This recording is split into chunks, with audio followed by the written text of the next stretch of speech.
$1,288. Silver opened at $15.54, and Bitcoin is trading around $3,631. Today's prices are brought to you by CMM Digital, supplying cinematic video production. When quality is your highest priority, CMM Digital delivers. Visit them today at cmmdigital.space. In the news, a California judge has ruled that American police cannot force people to unlock a mobile phone with their face or finger. Forbes reports the ruling goes further to protect people's private lives from government searches than any before, and is being held as a potentially landmark decision. Previously, U.S. judges had ruled that police were allowed to force unlock devices like Apple's iPhone with biometrics, such as fingerprints, faces, or irises. That was despite the fact feds were not permitted to force a suspect to divulge a passcode. But according to a ruling uncovered by Forbes, all logins are equal.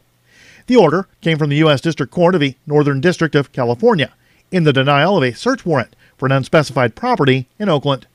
The warrant was filed as part of an investigation into a Facebook extortion crime, in which a victim was asked to pay up or have an embarrassing video of them publicly released. The police had suspects in mind and wanted to raid their property. In doing so, the feds also wanted to open up any phone on the premises via facial recognition, a fingerprint, or an iris. While the judge agreed investigators had shown probable cause to search the property, they did not have the right to open all devices inside by forcing unlocks with biometric features. The Liberty Beat is sponsored in part by Brave Botanicals, high-quality kratom and CBD at reasonable prices with excellent customer service.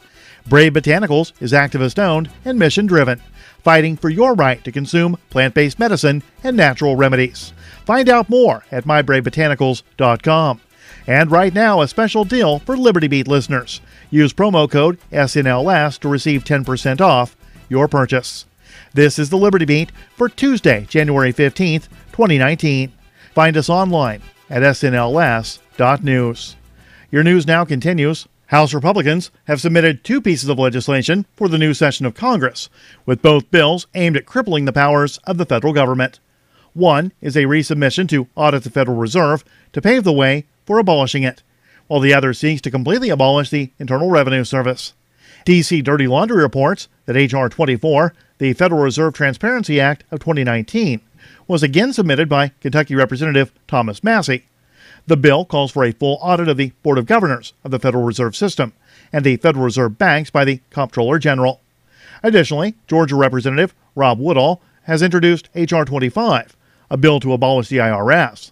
The wording of Woodall's bill says it's intended to promote freedom, fairness, and economic opportunity by repealing the income tax and other taxes, abolishing the Internal Revenue Service, and enacting a national sales tax to be administered primarily by the states. Woodall's bill has been referred to the House Committee on Ways and Means. Around 40 people have been detained and another 2 killed in the latest crackdown on Chechnya's LGBT community. NPR reports the new wave of persecution started at the end of December, citing a statement released Monday by the Russian LGBT network. Mass detentions began after authorities accessed the administrator's contacts through his phone, according to a report from the Associated Press. The Russian LGBT network says it learned of the situation in the beginning of January. Authorities in Chechnya, a southwestern republic in Russia, known for being conservative and predominantly Muslim, have denied targeting the LGBT community. Support for the Liberty Beat comes from the Conscious Resistance Network, featuring videos, news reports, and articles from a spiritual anarchist perspective at theconsciousresistance.com. How would you like to have your business featured on the Liberty Beat? Just send an email to libertybeat@snls.news. This is the Liberty Beat, produced in partnership with SNLS News and listeners like you. The Liberty Beat is online at snls.news, your one-stop destination for Liberty news and commentary. Coming soon to SNLS is The Bones of Anarchy, a podcast produced by activist Tony Bones. Coming soon to the SNLS network. I'm Mick Murrow, reporting for this Tuesday, January 15th, 2019. Reminding you, spread liberty with a smile. I know I shouldn't, but these muffins are delicious. And we'll share our favorite recipes later in the hour, but first our guest says don't give in to road rage, Stay calm behind the wheel and coolly plot your road revenge. Danny Preston is a defensive driving instructor who teaches people how to control their temper behind the wheel. Welcome, Danny. Thanks for having me. Danny, there's nothing I hate more than getting cut off. That drives me nuts. I want to scream out my window. Getting into an argument with a stranger isn't going to accomplish anything but stress you out. Well, how should you respond instead? In 1996, some guy gave me the middle finger after I cut him off. I recognized him from TV. That's when I decided to become a defensive driving instructor, developing the skills I needed to eventually be invited on his show as an expert. Now, once you're there, it's just a simple matter of switching out his muffins with the ones you made yourself. How many did you eat? What? I don't know. Thank you so much for sharing your tips, Danny. Danny is not my true name. This is the Onion News Network.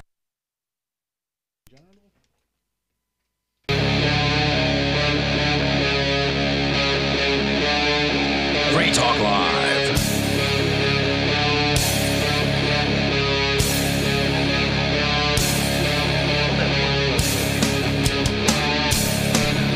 Hey, it's Free Talk Live. You may dial in toll-free to take control of the airwaves and bring up anything that happens to be on your mind. Our toll-free number for you is 855-450-FREE. That's 855-450-3733. We've got the Discord on-air call-in line rooms. Johnson's laptop is way too big for his position in the room right now. What is that beast? It's a 17-inch laptop, that's all, you know.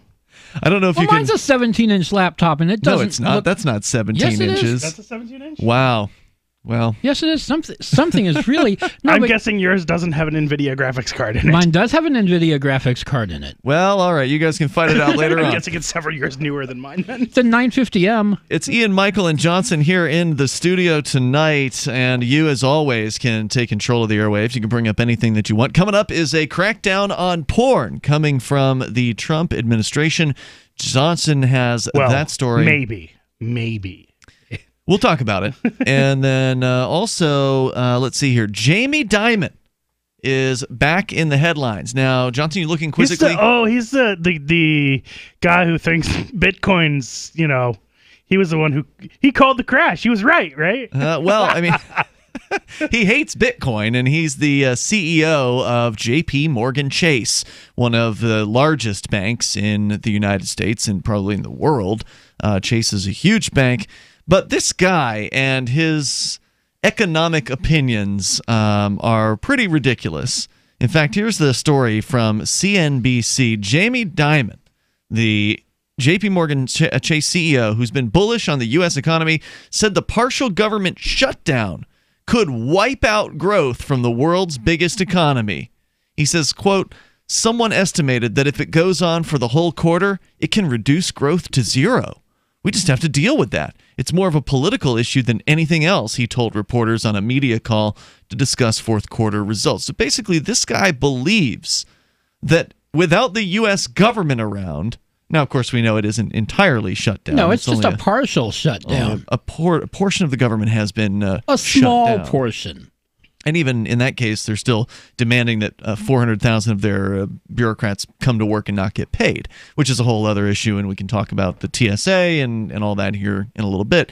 But to suggest that you need the government around to have economic growth is one of the most bewildering comments that I think I've heard in recent times.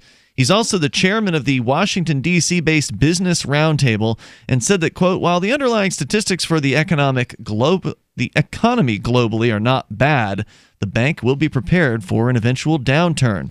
I was actually thinking, you know, this shutdown, could this have lasting, huge positive impacts on the economy if the shutdown lasts long enough for these people to start quitting their jobs? What happens to these people who are owed back paychecks and these pensions and all this stuff if they quit their jobs before, you know, because they literally cannot handle not being able to get paid?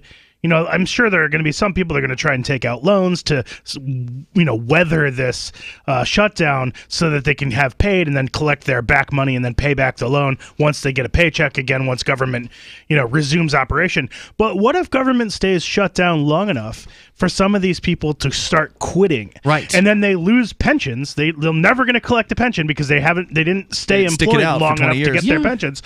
And also, are there any rules in place that if they quit their jobs, they don't get the back paychecks, even if they worked unpaid? Well, I'm sure they'll get the back pay whether they quit or not. Hope so. Think they would. You would think that people would get paid for the work that they've done, if you can call that work. But, no, you're asking the question that I've asked now a number of times, and the way I would ask the audience is, how long would you work for no pay? Right. Even if you love your job, you love your boss, and many people don't. Love frisking people, and groping. That's children. a great job. Well, and now you're referring to the TSA, which is just one of the government bureaucracies. They've been whining loudly about this shutdown.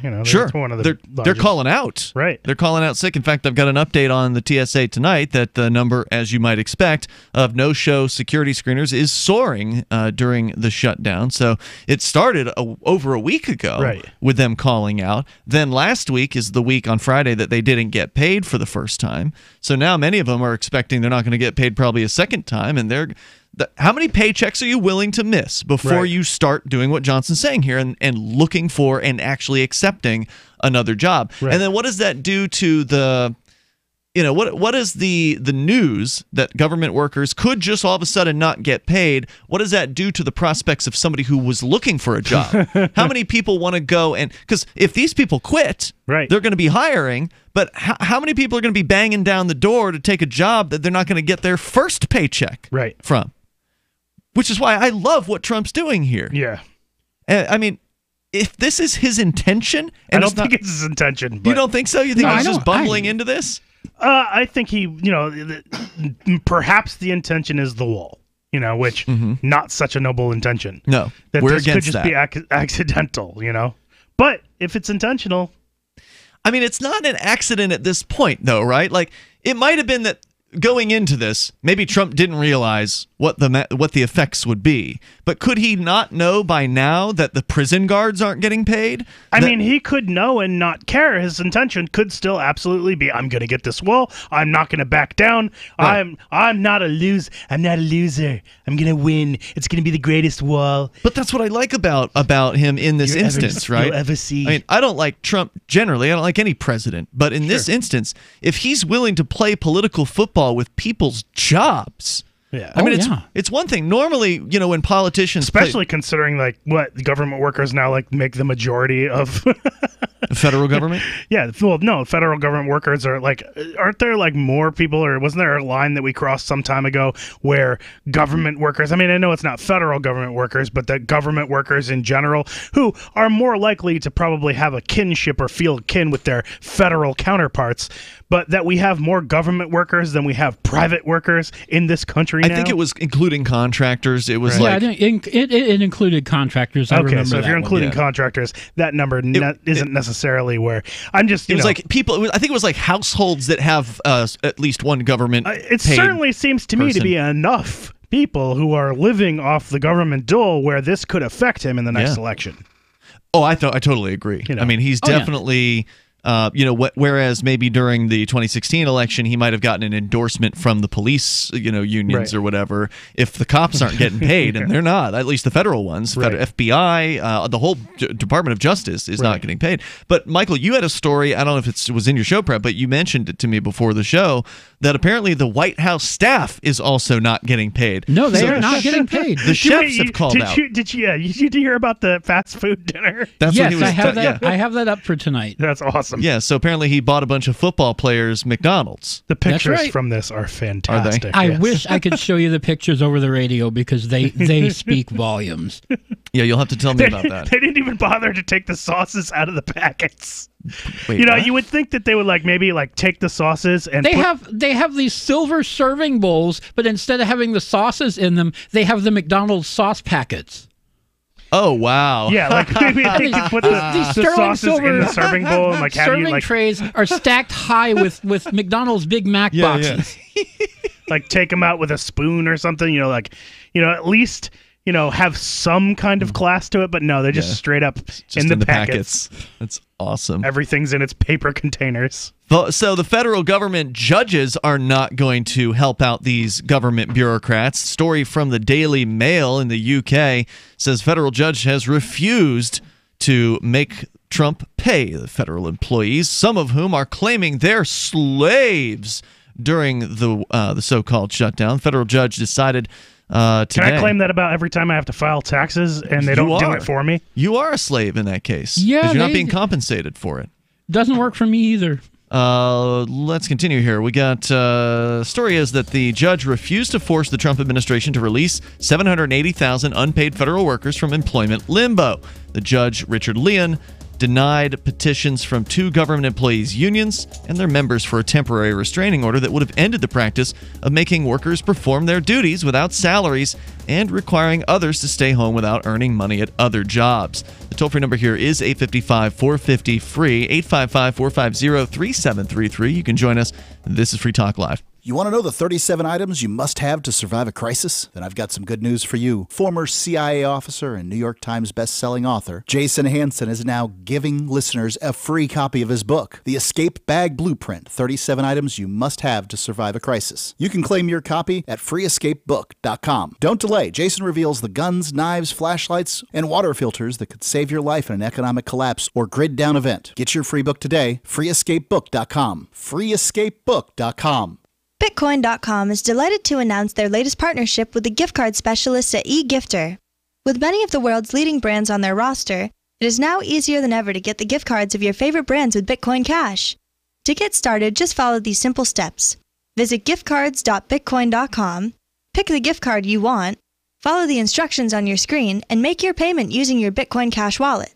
Sit tight and your gift card will be delivered to you as soon as it's ready. That's giftcards.bitcoin.com. There are basically 2 types of advertising, direct response and branding. Radio's great for direct response with its low cost to listener ratio, but audio can't be beat for branding, which is a longer-term endeavor. You want to be the first thing that someone thinks of when they think about your product or service.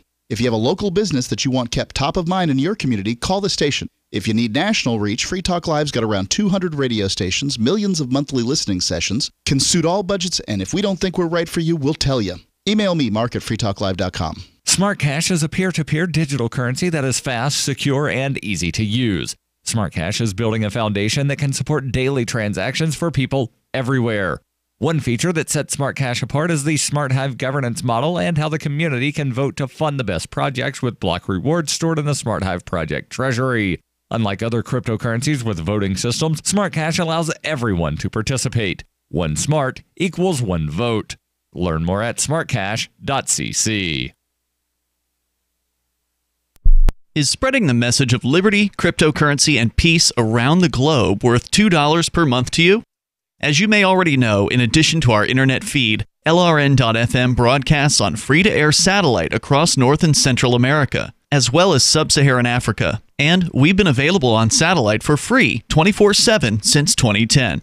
The LRN.FM free-to-air satellite signal is reaching some of the most oppressive regimes in the world, and there's no doubt our ideas are making an impact. You can learn more about the channel's impact by watching the 3-minute video at fund.lrn.fm. If you'd like to help free minds globally with our ideas of liberty, cryptocurrency, and peace, you can donate as little as $2 per month via fund.lrn.fm. You can help us continue and expand our satellite broadcast to multiple continents. Visit fund.lrn.fm today, and thank you for your help. Don't forget to share the link on social media. That's fund.lrn.fm.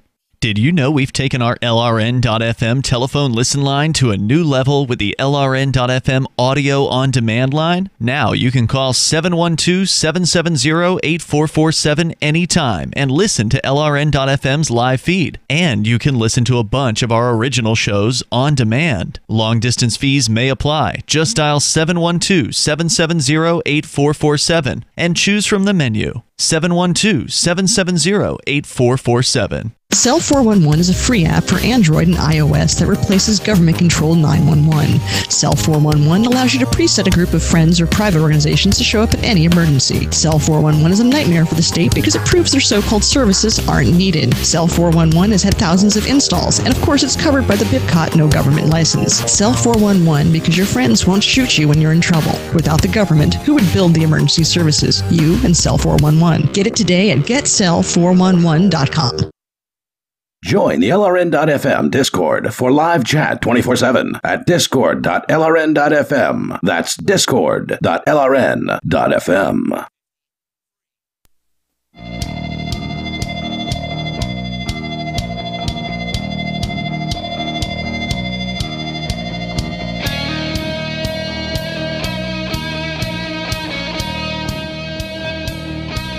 Free Talk Live. Dial on in here. Toll free. Take control of the airwaves. Bring up whatever you want. Our number is 855-450-FREE like freedom. That's 855-450-3733. And also, Free Talk Live is brought to you by Bitcoin.com.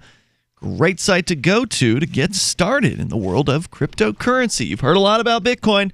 Maybe you heard that it celebrated its 10th birthday a couple of weeks ago, and you feel like you missed the boat. You feel like it's too late. Bitcoin's, almost $4,000 per unit, and you feel like you can't afford that. Who can afford that?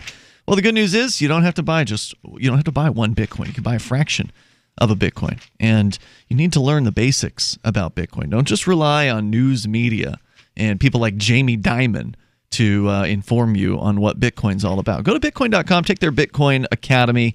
Bitcoin.com is a great site full of resources like helping you choose a Bitcoin wallet, buy some Bitcoin, also helping you learn where you can spend Bitcoin. You can also get the latest news headlines or engage with the community on the Bitcoin forum. And you can do it all over at Bitcoin.com. As we continue here with you tonight, by the way, it's Ian, Michael, and Johnson. Coming up, the story about will Trump crack down on pornography as some of his predecessors in recent years had done. We can tell you more about that on the way. Plus, a federal judge has refused to issue a temporary restraining order or injunction in the cases that have been filed by federal workers who are currently being told you have to either come to work and not get paid or stay home and not get paid, in the hopes that eventually your job will come back online and you will get paid eventually. The judge is refusing to force payments to go through, and it was said by, I think, one of our other co-hosts on another night that they didn't think, or I think it was Vin Armani said he didn't think the judge could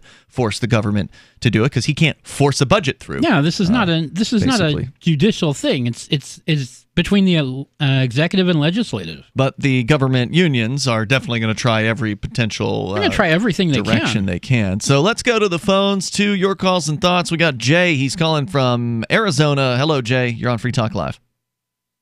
Elmer Fudd, you're going to make amends to me or I'm going to beat your ass.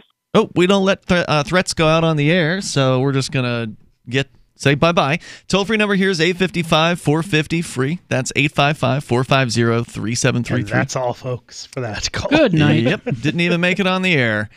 Judge Richard Leon denied petitions from two government employees' unions and their members for a temporary restraining order that would have ended the practice of making some workers perform their duties without salaries and requiring others to stay at home without earning money at other jobs. Now, that's an aspect I hadn't heard. Yeah, I hadn't heard that one before. I feel like they might be misreporting that. I mean, how can the federal government tell somebody you can't stay home, but you can't go work anywhere else? You can't go babysit somewhere. You can't go get a temporary job from a temp agency. That seems unbelievable. That doesn't make a whole lot of sense to me. I mean, it doesn't make sense, but it's government, so it does make sense in that way. It's the government, and who knows? I mean, I guess it could be true, but that seems hard to imagine because there was another story I heard, and I forget which agency it was, but one of the agencies was literally handing out flyers to their employees, encouraging them to go and get like babysitting jobs and do other things. Yeah, that was the Coast Guard. The Coast Guard, right? So try to make some money because it's not coming from us was basically what they were saying. We can't pay you. Leon said after hearing oral arguments, he sympathized with out-of-work federal employees, But the shutdown squabble, he ruled, shouldn't be solved by using federal courts as a source of leverage by one side of a dispute against another. Some workers claim Trump is violating their Fifth Amendment rights by taking their property, which is their salary, without due process. Others say he's unconstitutionally treating them like slaves, forcing them to work for free without sufficient reason. Now, I suspect a real slave would actually take offense to the idea that you would be calling this slavery, because nobody is forcing you to go to work. And indeed, the TSA agents are calling out. Yeah. And like you said, Johnson, at some point, people are going to say, screw this, I quit. Because you're not a slave if you have the ability to quit your job. You're only a slave if you have to show up to work. And you have to work under whatever arbitrary a lot conditions. of people would claim that, they need the paycheck, they need the money, they need... That doesn't make you a slave, though, and it certainly doesn't make you a so-called wage slave. Yeah. I see this on I'm on some of the dating apps, and sometimes people will put slave at and then the name of whatever the job, the retail job or whatever it is they work. It's like no. I mean, the same people who believe in wage slavery believe that property is theft. These are the same types of folk. So you're not a slave. Sorry to be the bearer of that news. Nor would you really want to find out what it was like to be a slave, I suspect. And, I say that as somebody who's also not a slave. And I'm talking about like the kind of slave where you're forced to do. I mean, obviously we are all enslaved to the government to some extent, right? Because if you don't pay what the government demands, then they're going to come after you. However, you could always just go homeless, right? Like you could go homeless and then your tax burden would be reduced significantly. Because the government wouldn't be able to extract income tax from you. Yeah. They wouldn't be able to extract property tax from you. I guess, homeless people, some of them have a cell phone. So I guess there's a tax on that. But otherwise, like homeless people are pretty exempt from government's taxation. Unfortunately, have known a few people who have intentionally taken that route to avoid paying child support forced payments. Indeed. Let's go to Stephen. He's in Virginia. Stephen, you're on Free Talk Live. Go ahead. Hey, Ian. I called in last night, and I forgot to preface my idea that the individual is greater than local government, is greater than state government, above federal government, with the idea that, of course, anarchy is the end goal, right? Because anarchy is greater than monarchy. It's greater than the tyrannical government that we have. Can you define what you mean when you say anarchy? What does that mean? When I say anarchy, I mean self-ownership, property rights. Like, you own yourself. Okay, so you want to have a system in which there is no government, there's no coercive state, but you also would like people to have property rights, meaning that you want people to have sort of between individuals the same concept of property. Because as you just said, Johnson, there are some people who don't even believe in property. Right. And that can make things a little bit tricky, right? Right. But like I said last night, with the individual over local government, over state government, over federal government, in a system like that, you would have a choice to go where you belong, like where others have the same ideas. And of course, like the end goal being, for most of us that are listening to the show, at least, self-ownership. Okay.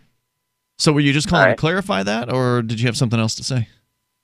Oh, no. I was actually calling tonight to give you I'm proposing a possible libertarian solution to the border wall. All right, I want to hear it. Stand by. Stephen in Virginia will return. A libertarian solution to the border wall. Is it something besides open the borders? So we'll see whatever it is he has to say. I thought that was the solution. Yeah, coming up here in moments. The toll-free number is 855-450-FREE, like freedom, and you can join us here on Free Talk Live. At WolfHillAmmo.com, we love shotguns. We offer the best specialty shotgun ammo on the market, including our defensive combo packs for home and retreat. Our less lethal combo is good for animal control, the 4-legged kind and 2-legged. When lethal force is necessary, reach for our Stop 'em, Drop 'em, or our home defense combos. These 5-round packs include different heavy hitters to protect your loved ones. Visit WolfHillAmmo.com to see our great prices on these combo packs and other specialty shotgun ammo rounds. WolfHillAmmo.com. Most of you know that heart disease is the #1 silent killer in the U.S. What if I told you for just $54.95 a month you could fight against heart disease naturally? At Heart and Body Extract, we've been helping thousands of people get back to a healthier heart. Don't just take my word for it. Check out all of the success stories at hbextract.com, or to order, call 866-295-5305. That's 866-295-5305. hbextract.com. Don't risk it when you can take charge of it. Hi, I'm Derek J. To me, an activist's calling is to actively work to advance a cause. The cause for which I work is personal freedom. I believe my life is best when I engage in voluntary interactions and self-government. I reject the idea that anyone else has a higher claim to my life or my body than I do. I see people who call themselves the government as a threat to my personal freedom.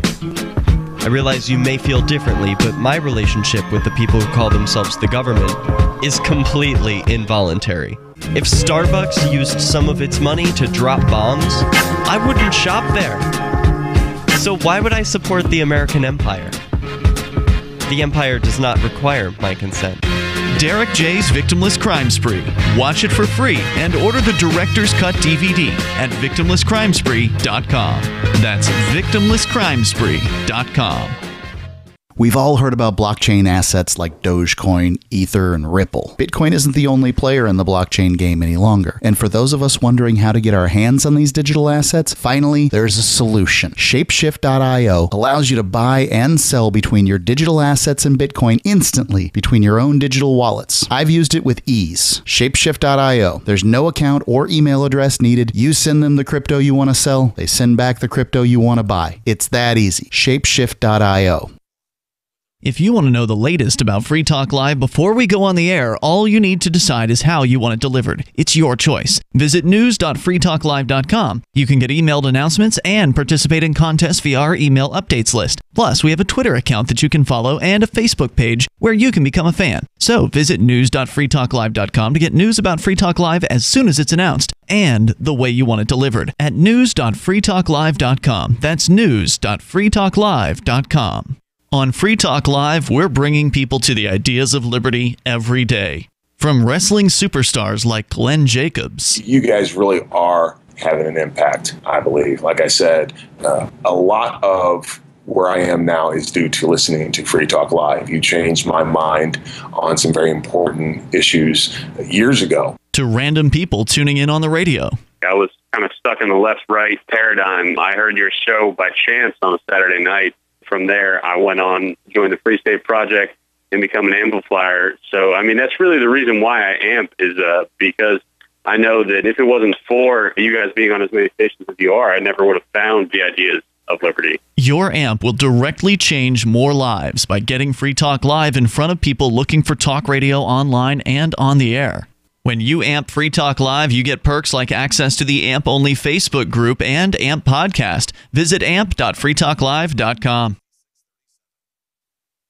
You're listening to the best liberty-oriented audio streamed around the clock, on the air and online. This is the Liberty Radio Network at LRN.FM.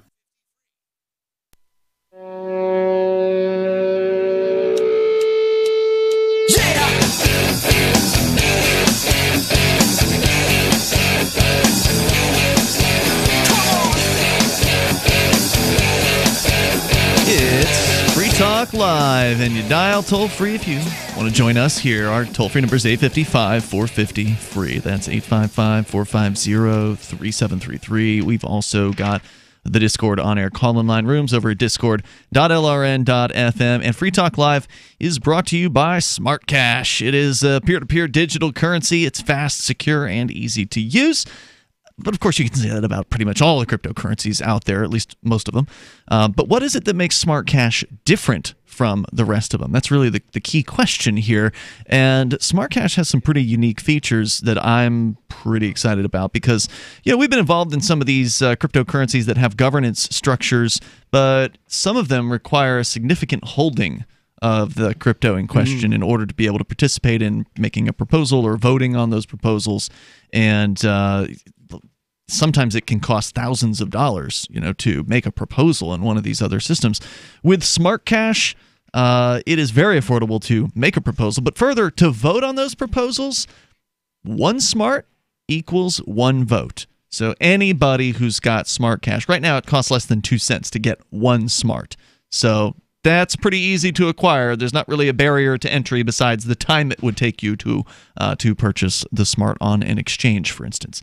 So you can learn more about Smart Cash over at smartcash.cc. And if you've got more than one smart, then you've got more than one vote. So there is that. And there's also Smart Rewards, which is something you can earn. It's a price stabilization mechanism and a way to encourage long-term holding, which they say is a way to ensure the project's success.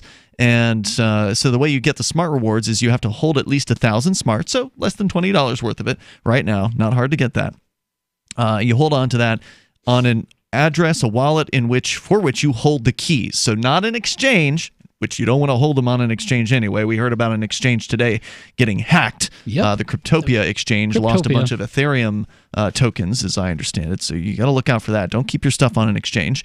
So you keep it in a wallet that you have the keys for, at least 1,000 smart, for about a month. And if you don't make any outgoing transactions during that time, you will get smart rewards. You can learn more about all that over at smartcash.cc. As we continue here, Stephen is in Virginia. Ian and Michael and Johnson are in the studio here. Stephen, you said you have a libertarian solution for the wall. Go ahead with your thoughts. Not necessarily a perfect solution, but with our current administration, the best that we could do, I believe, would be this crowdfunding thing. But only for wait. Crowdfunding? Crowdfunding what? You mean you want to fund the wall? No. For people who own property on the border. If you want a wall on your property, crowdfund it. If you don't want a wall, then let people in. Well, I mean, I don't believe there should be a wall, but property rights, if you want a wall. Yeah, I mean, who could disagree with that, right? As far as libertarians, who is a libertarian, somebody who agrees with the non-aggression principle, who could disagree with that proposal? Yeah, if you've got private property and you want to build a big old fence or a metal fence or a wall, whatever it is, a wall. Go right ahead. Spend your own money. Have a GoFundMe. And maybe a GoFundMe would raise a bunch of money for that. You might be right. But those people aren't satisfied by that, Stephen. They want a wall for the entire southern border. Yeah, and that is completely idiotic. Sure. It's also something that ultimately wouldn't work. And we've certainly talked about how the drug dealers the cartels are able to already traverse walls by going underneath them or I saw a story top. Today that they're still discovering tunnels. Of course. They take one down, they're probably already building 3 more at the time that they've taken the one down. Oh, yeah. I mean, just think about the amount of money that these drug organizations have at their disposal. It's tremendous. It's probably billions of dollars, right? Like the government has a bunch of money to fight the so-called war on drugs, but the drug dealers aren't fighting back. So it's not like they're spending money on, troops to shoot at the government agents. They're spending money on avoiding the government agents. They want their drugs to get through. They don't want to get into a firefight. So if you got money to spend it on tunneling capability and just start building more elaborate and I don't know if they can make them less detectable somehow, but whatever they can do, I'm sure they're trying to do it. Stephen, thanks for the call tonight. I appreciate exactly. Yeah, I appreciate the discussion tonight. The toll-free number here is 855-450-FREE. That's 855-450-3733. And speaking of the Border Patrol, they are one of the government agencies that's not getting paid. They're being told to come to work. In fact, I've got a whole story about that from the Los Angeles Times. Headline, Border Security Workers Miss Paychecks because of the shutdown over border security. Let's go to Larry in Indiana. Larry, you're on Free Talk Live. Hey, I've listened to the conversation that's really irrelevant because if you're digging a tunnel under some fence, They have the technology now to do a flyover and find out exactly where your tunnel is, right? Really? So all you got to do, they do. You know they do. Yes. I don't. I mean, they developed it in Afghanistan for finding those caves and stuff over there. Remember when they used the bunker busters? So let me tell you, all they have to do is say, "Look, boys, we know you're digging tunnels. We know where they're at. Now you be out of here by 1 o'clock tomorrow, or we're gonna flood all the tunnels with mustard gas." Who? If they're not down there smuggling dope, they ain't got nothing to worry about. But you do that 2 or 3 times, fill their tunnels with mustard gas, they're going to stop digging tunnels immediately. Forget the fact that mustard gas was, banned by, international, that mustard gas is considered a terrorist act, and, I don't think Larry's listening to a word that you said. He's just continuing on and on. Larry, did you hear that? What? Forget the fact that mustard gas is, one of those things that's, banned internationally, and, Well, you shouldn't be down there digging tunnels to deliver dope. Why don't we just nuke the tunnels? And another thing, in Southern California. The border, yeah, nuke would do it. No, but you just mustard gas their tunnels a couple times. I used to use these things to get gophers out of my yard. You used to use mustard gas against gophers? Gophers? Now, and another thing, too. He's like, I got them gophers with anthrax. Praise God. They have claymore mines at their border, right? You have one fence, right? Why claymore mines? Just use a claymore sword like a Scotsman. Of about 10, no, it's not funny, but have about 10 feet in there. Now, if you come through these claymore mines, you can be a citizen. A couple of them blow up. They're not going to try to make it no more. Claymore's lazy. Use a bouncing Betty and duck. Right, that's the classic. Yeah, there you go. And if they step on it, they're going to get blew up. So, hey, what are you doing trying to come in here illegal? That's the question I'm asking. Now, usually it's trying to get a better life. That's usually what they're trying to do. There you go. That's not our responsibility to give them anything. They should stay in their countries and make a better life for themselves. Yeah, well, I agree with you, Larry, that it's not our responsibility to give them anything. But if I'm hiring for a job, like let's say I'm a farmer and I've got a field full of vegetables that I need to get picked, and there's not a bunch of Americans lining up to do it, then you need to pay a premium. If you pay a premium, so you want to pay more for your avocados, is what you're saying? Yeah, you're going to pay more. But you're going to pay a premium. No, see, that's the thing. People don't want that. Larry, thank you for the call tonight. Thank you for the call. People are of two mindsets. Nobody wants to pay a lot for their fruit and their vegetables, but they also want to stop the people from coming here who are making it so they don't have to pay a lot for the fruits and the vegetables. Well, people are uniquely capable of holding two contradictory thoughts in their head at once. Sure. Cognitive dissonance? Doublethink, sure. Don't take away the free stuff. That's Only what give George the free Orwell stuff called to it. the people that deserve it. Like us, the people who are already here. Yeah, we're the Americans. We've got our U.S. passport, and that means we can have all the free stuff. I need the Keep it for Gibbsme's. ourselves. The what? The Gibbsme's. Gibbsme's? Gibbsme's. What is that? Gives me that. Gives me that? Is this like internet? Yeah. Somebody mistyping? Give? Yeah. Give me those. Like give me hodl? things. It's slang for welfare. Like pwn or hodl? Yeah. Okay. Toll-free number tonight, 855-450-FREE. That's 855-450-3733. We got more on this government shutdown. This is big news. I mean, this just keeps getting better as the time goes on. We still have to talk about this fast food lunch that Trump bought some football team, and it's amazing. There's more on the way. It's Free Talk Live. Bitcoin.com is delighted to announce their latest partnership with the gift card specialists at eGifter. With many of the world's leading brands on their roster, it is now easier than ever to get the gift cards of your favorite brands with Bitcoin Cash. To get started, just follow these simple steps. Visit giftcards.bitcoin.com, pick the gift card you want, follow the instructions on your screen, and make your payment using your Bitcoin Cash wallet. Sit tight and your gift card will be delivered to you as soon as it's ready. That's giftcards.bitcoin.com. There are basically two types of advertising, direct response and branding. Radio's great for direct response with its low cost to listener ratio, but audio can't be beat for branding, which is a longer term endeavor. You want to be the first thing that someone thinks of when they think about your product or service. If you have a local business that you want kept top of mind in your community, call the station. If you need national reach, Free Talk Live's got around 200 radio stations, millions of monthly listening sessions, can suit all budgets, and if we don't think we're right for you, we'll tell you. Email me, mark@freetalklive.com. Marijuana has unleashed a green gold rush across our nation. It's creating $10.8 billion in new wealth a year. And every day, it's transforming more and more Americans into millionaires. In an historic event, former Speaker of the House John Boehner reveals how you could become one of them. Join him online for the American Cannabis Summit. Attendance is 100% free, but space is limited. To secure your spot, text JOIN to 76280. This event is the first of its kind ever. John Boehner and an esteemed panel will reveal which cannabis stocks are primed to deliver life-changing windfalls in the weeks and months ahead. Plus, they will show you how to become a cannabis angel investor, backing the hottest startups before they potentially become worth billions of dollars. To join American Cannabis Summit, text JOIN to 76280. Attendance is free. Text JOIN to 76280. Text JOIN to 76280. The Free State Project has reached its goal of 20,000 liberty lovers who've pledged to move to New Hampshire and get active to achieve liberty in our lifetime.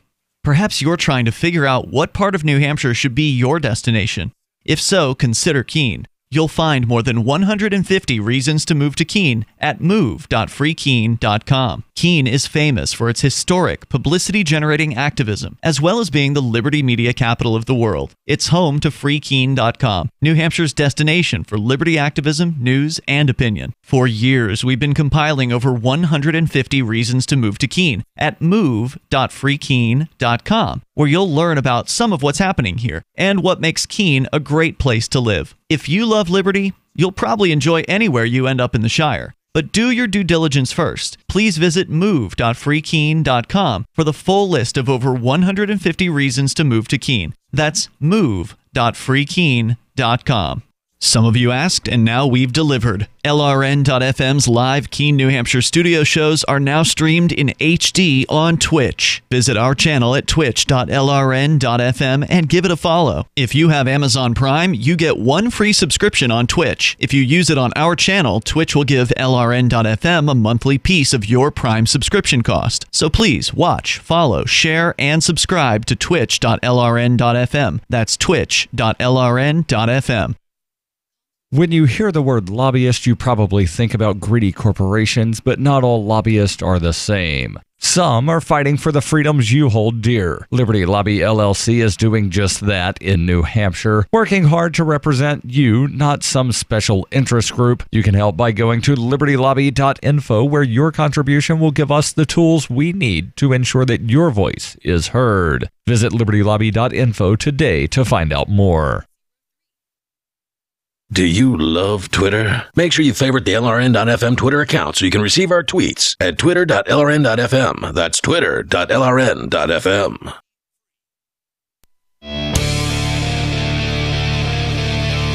Free Talk Live. Dial on in here toll free. We're talking about the shutdown and the various ripples in the water that, sort of affected from this one decision.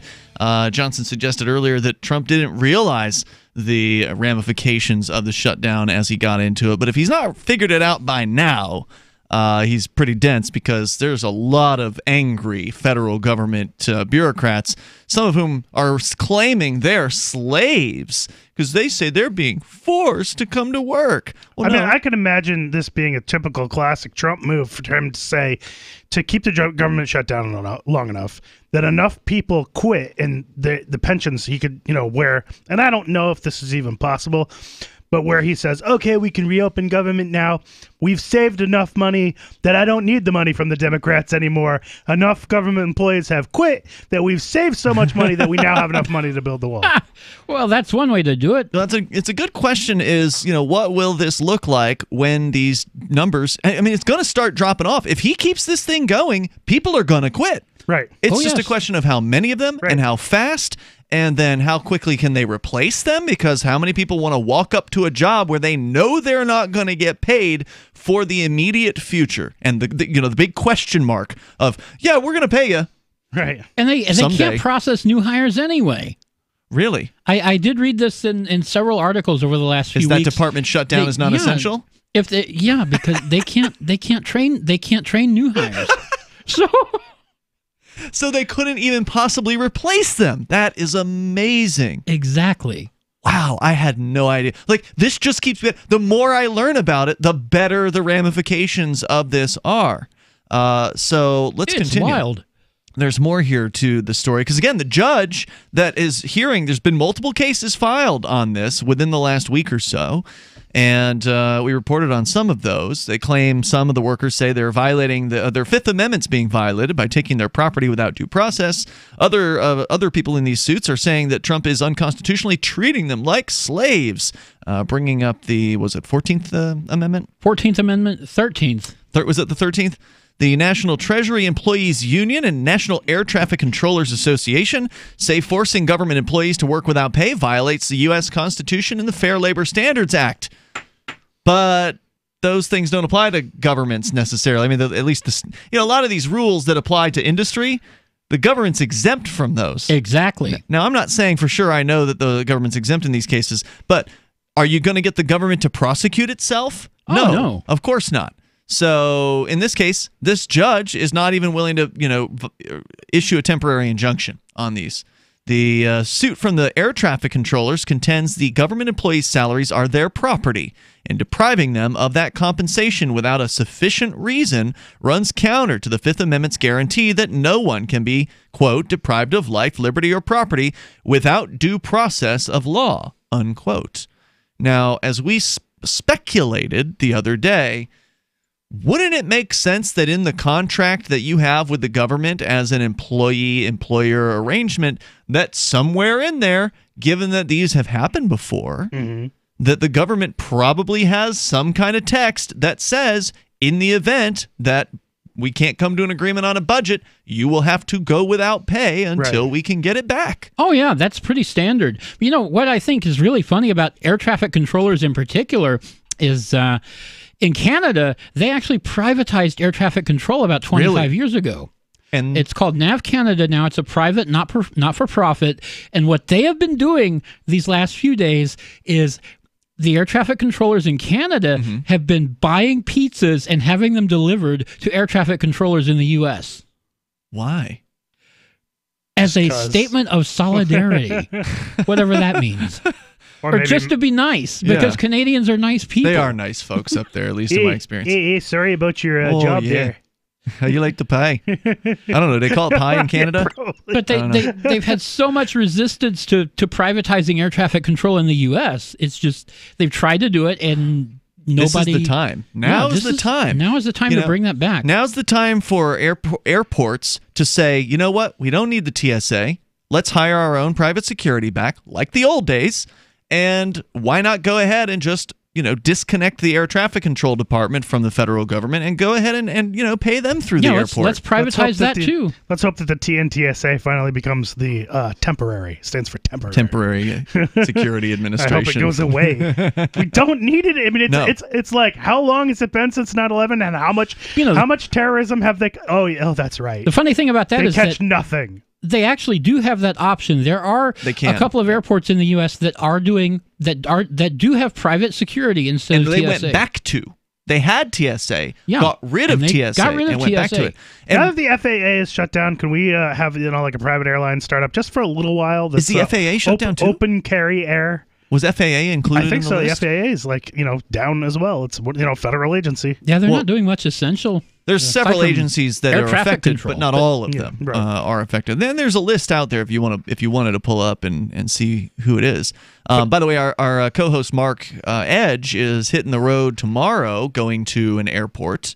And so I've asked him to call in tomorrow night's show to give us a TSA report. What's it like? Are the lines any longer? Because in the initial call-outs that they were receiving, the TSA was claiming, the impact's been minimal. Lines are still moving fast. We're still fine. Was he flying out of Manchester, or is he going to one of the big airports? He usually goes to the other ones. Okay. Boston? Just because there's more. Either Boston. I think he likes to go down to Hartford, actually. Oh, Bradley. Okay, yeah. A group of 5 individual plaintiffs also sued under the 13th Amendment, declaring that being forced to work without a predictable payroll is a violation of the 13th Amendment's prohibition of slavery.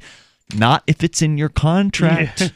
Yeah, it's in your contract. You better pull that thing up and call your lawyer. They claim the government has threatened to punish essential employees if they don't show up to work despite not being paid, and that those sent home will be fired if they find other paid employment while they wait for the nation's longest ever shutdown to end. Well, first of all, how would they know that you found other paid employment? They wouldn't. Actually, well, they'd find out eventually because you'd have Social Security taken out of your check. What's the first thing that you do IRS when you sign up for jobs? You fill out the W-2, and that W-2 is filed with the federal government. True. Right. But your employer, who's not the IRS, isn't necessarily going to catch wind that you filed it's the government. One hand doesn't talk to the other hand. Unless they're trying to. Yeah, they'll figure it out in a year. Separately, the Treasury Employees or Workers Union says Trump's violating the Anti-Deficiency Act, a 150-year-old law that prevents federal agencies from spending money that Congress hasn't allotted to them. And further, the law passed during the Ulysses Grant administration allows How is that? What, the federal government spending money that hasn't been allotted to them? What? Yeah, I don't get it. It says here it allows for the government to keep running without funding in the case of emergencies involving the safety of human life or the protection of property.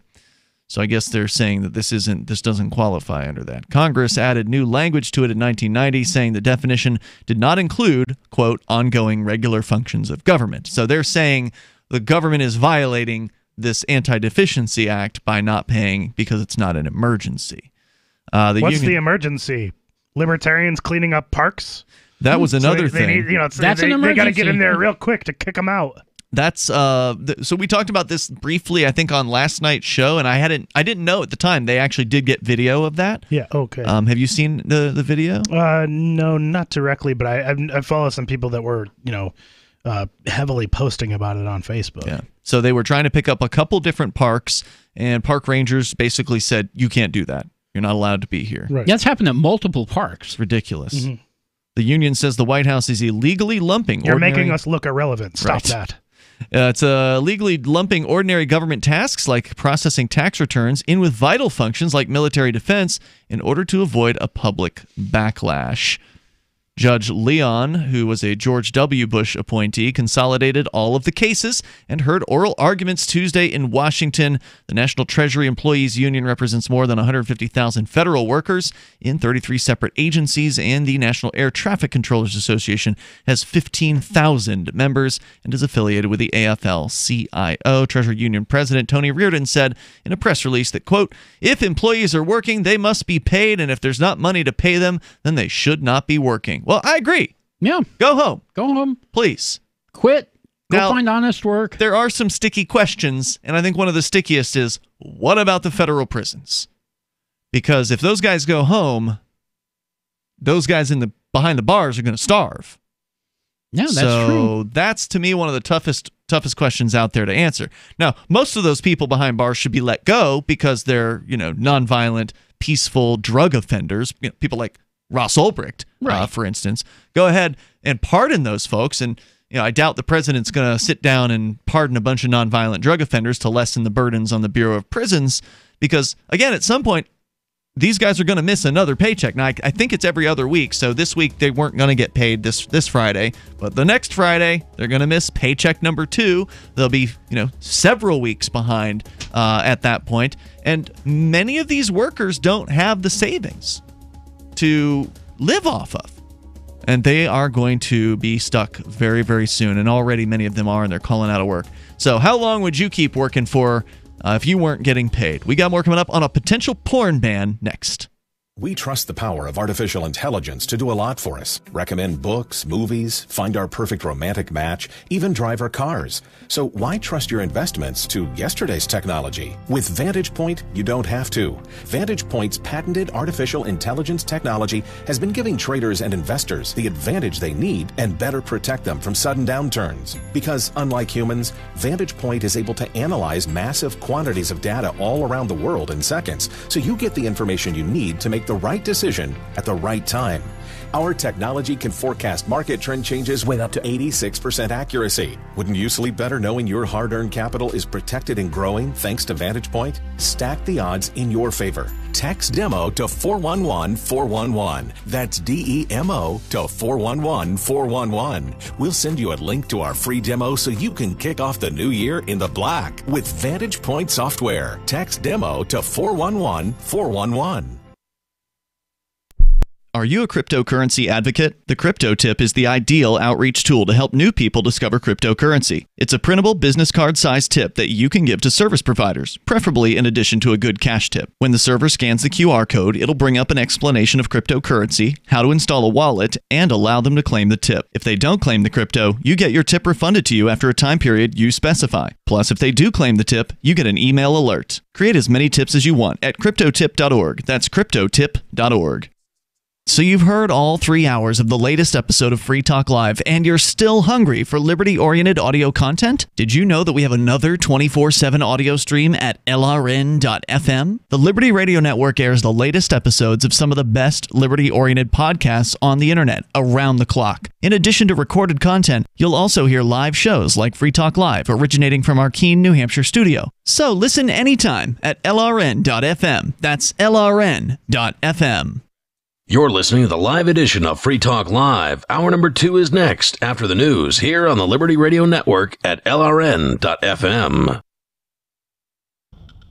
From Keene in the Shire, the Liberty Media capital of the world, this is Daryl W. Perry, host of FPP Radio News for Tuesday, January 15th, 2019. Silver is trading at $15.68 per ounce. Gold is valued at $1,293 per ounce. Smart cash is trading at 1.3 cents, and the average price of Bitcoin is $3,685.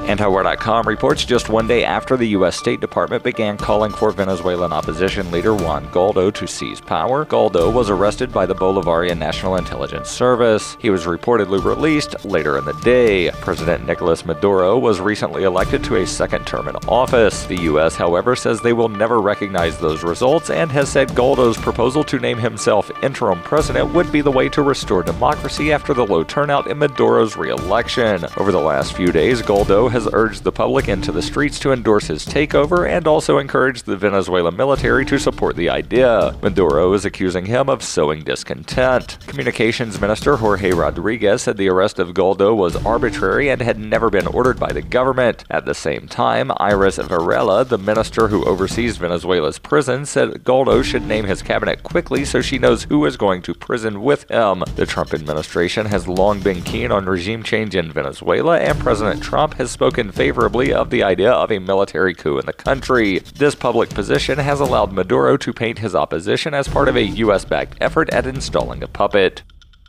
Smart Cash is a peer-to-peer digital currency that is fast, secure, and easy to use. Smart Cash is building a foundation that can support daily transactions for people everywhere. One feature that sets Smart Cash apart is the Smart Hive governance model and how the community can vote to fund the best projects with block rewards stored in the Smart Hive project treasury. Unlike other cryptocurrencies with voting systems, Smart Cash allows everyone to participate. One smart equals one vote. Learn more at smartcash.cc.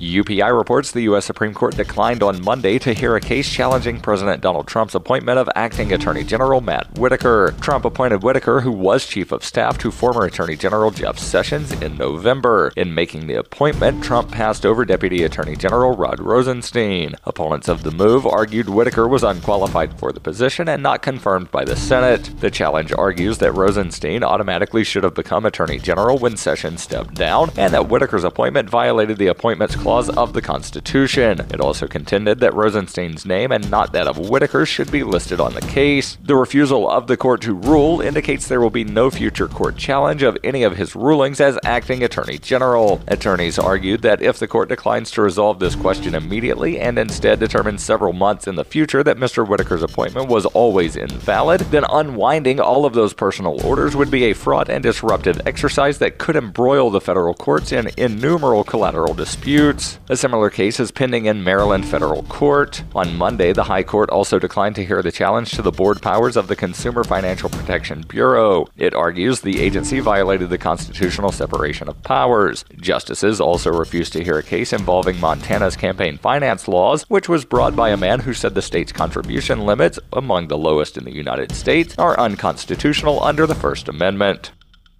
In 2115 New England, there are no borders, no states, and no regulations, yet never has a more peaceful and prosperous place existed. But Mr. Drake's security company has seen better days. Faced with the prospect of waning power, Mr. Drake intends to replace the anarchy of New England with a government. But at what cost? And can anyone stop him? Anarchy in New England by Joe Jarvis is available from Amazon.com and all major bookstores.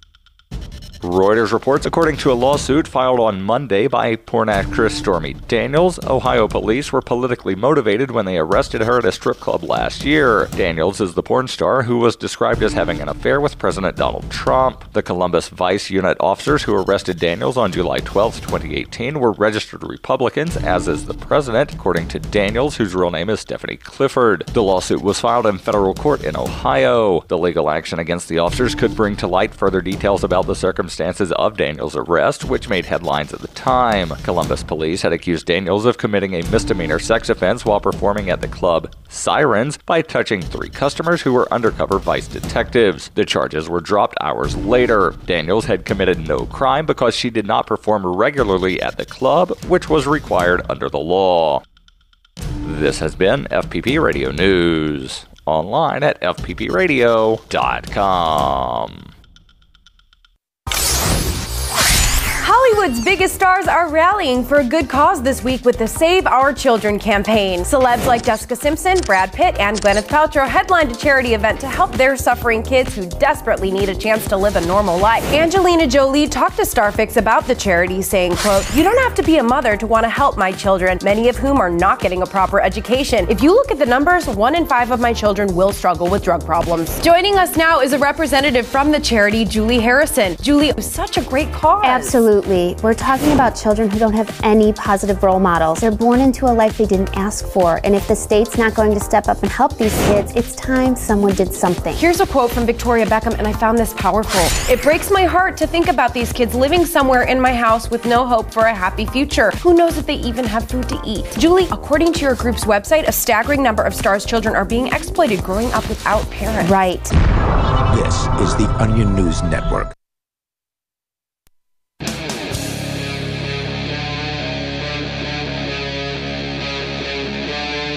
Free Talk Live.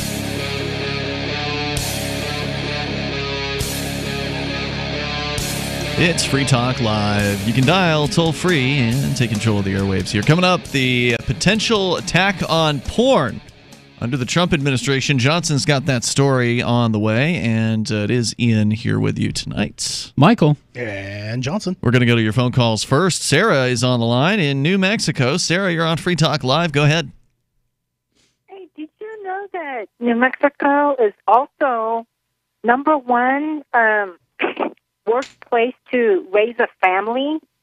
You know, don't you ever call about some of the good things about New Mexico? I mean, I would think it would be Liberia that would be like one of the worst places to raise a family. Or maybe Venezuela. Do you mean of the United States, Sarah, or number 1 of all the entire planet? No. Just, out of 1 through 50. No, I don't know. I would states. I would have guessed California or maybe New York or Massachusetts would be up there, but New Mexico, I wouldn't have thought. I mean, it's pretty depressing. Every time you call in, or almost there, it seems like every time you call in, it's either New Mexico is one of the worst places to be a pedestrian, it's one of the worst places to drive, it's one of the worst places to raise a family. Maybe she's thinking about moving to New Hampshire. I hope not. Sarah, I mean, so what about it? Well, the thing is that I just talk about good things. You know, we have like the blue wave, and we're the first Democratic female governor. Yeah. No, you're right. I'd actually rather it not be New Mexico trivia, but you can call in about anything that you want. So what's the relevance here? Are you trying to convince families to not move to New Mexico, or are you just complaining? Well, the thing, these people, this organization, there's a group that analyzes it. Mm-hmm. So, I mean, people that live here, we might have a different opinion. They'll say, well, there's no fun things to do here. But people that live here, it's like, we got lots of things to do. So it's a matter of perspective. But sure. I just want to bring up that 800 people were struck by cars.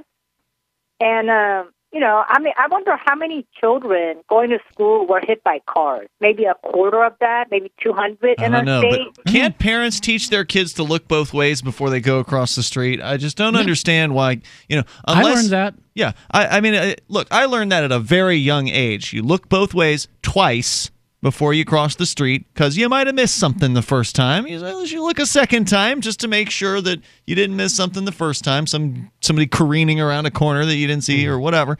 And I've never had that problem. Don't chase the ball out into the street without looking first before. It's not that hard to avoid being hit by a car, unless you have a habit of running blindly out into a street without paying any attention. Now, I understand small children, there's a certain age at which they can't process these sorts of suggestions, in which case their parents shouldn't be letting them near a roadside without any kind of supervision. So I just don't understand New Mexico doesn't have to be that bad of a place to raise a kid. Just keep your kid out of the public government school system and teach them at home, and your kid will be not a dum-dum. And don't let them play in busy streets with cars nearby. Like, that's generally a bad plan. Sarah, thank you for the call tonight. The toll-free number is 855-450-FREE. I think that's why she was calling us, according to U.S. News and probably, some other places as well, New Mexico was ranked 50th of all the states in terms of higher education and pre-K through 12. They were ranked... the lowest in pre-K through 12, but looking at government schools, presumably. Looking at government schools, pre-K through 12, they are 50th. They are 20th in college education, so it's not so bad. They're middle ground on higher education, but their public government schools are abysmal. So just don't use them because whatever. But Johnson, I've already paid for them. I feel like I have to use them. Then I have to pay more if I want to do something else. Well, stop paying. No, I don't know. Yeah. If only. If only, right? Yeah. But do everything in your power to make sure that you have to pay as little as possible. Well, I mean, is it worth it to pay a little bit more to get your kids a decent education? Oh yeah. Yeah, I don't mean not pay. I don't mean not paying for school. I think paying for school is very important, which is why you absolutely should do everything in your power to stop these public schools, because they're just taking your money and not actually using it on the kids.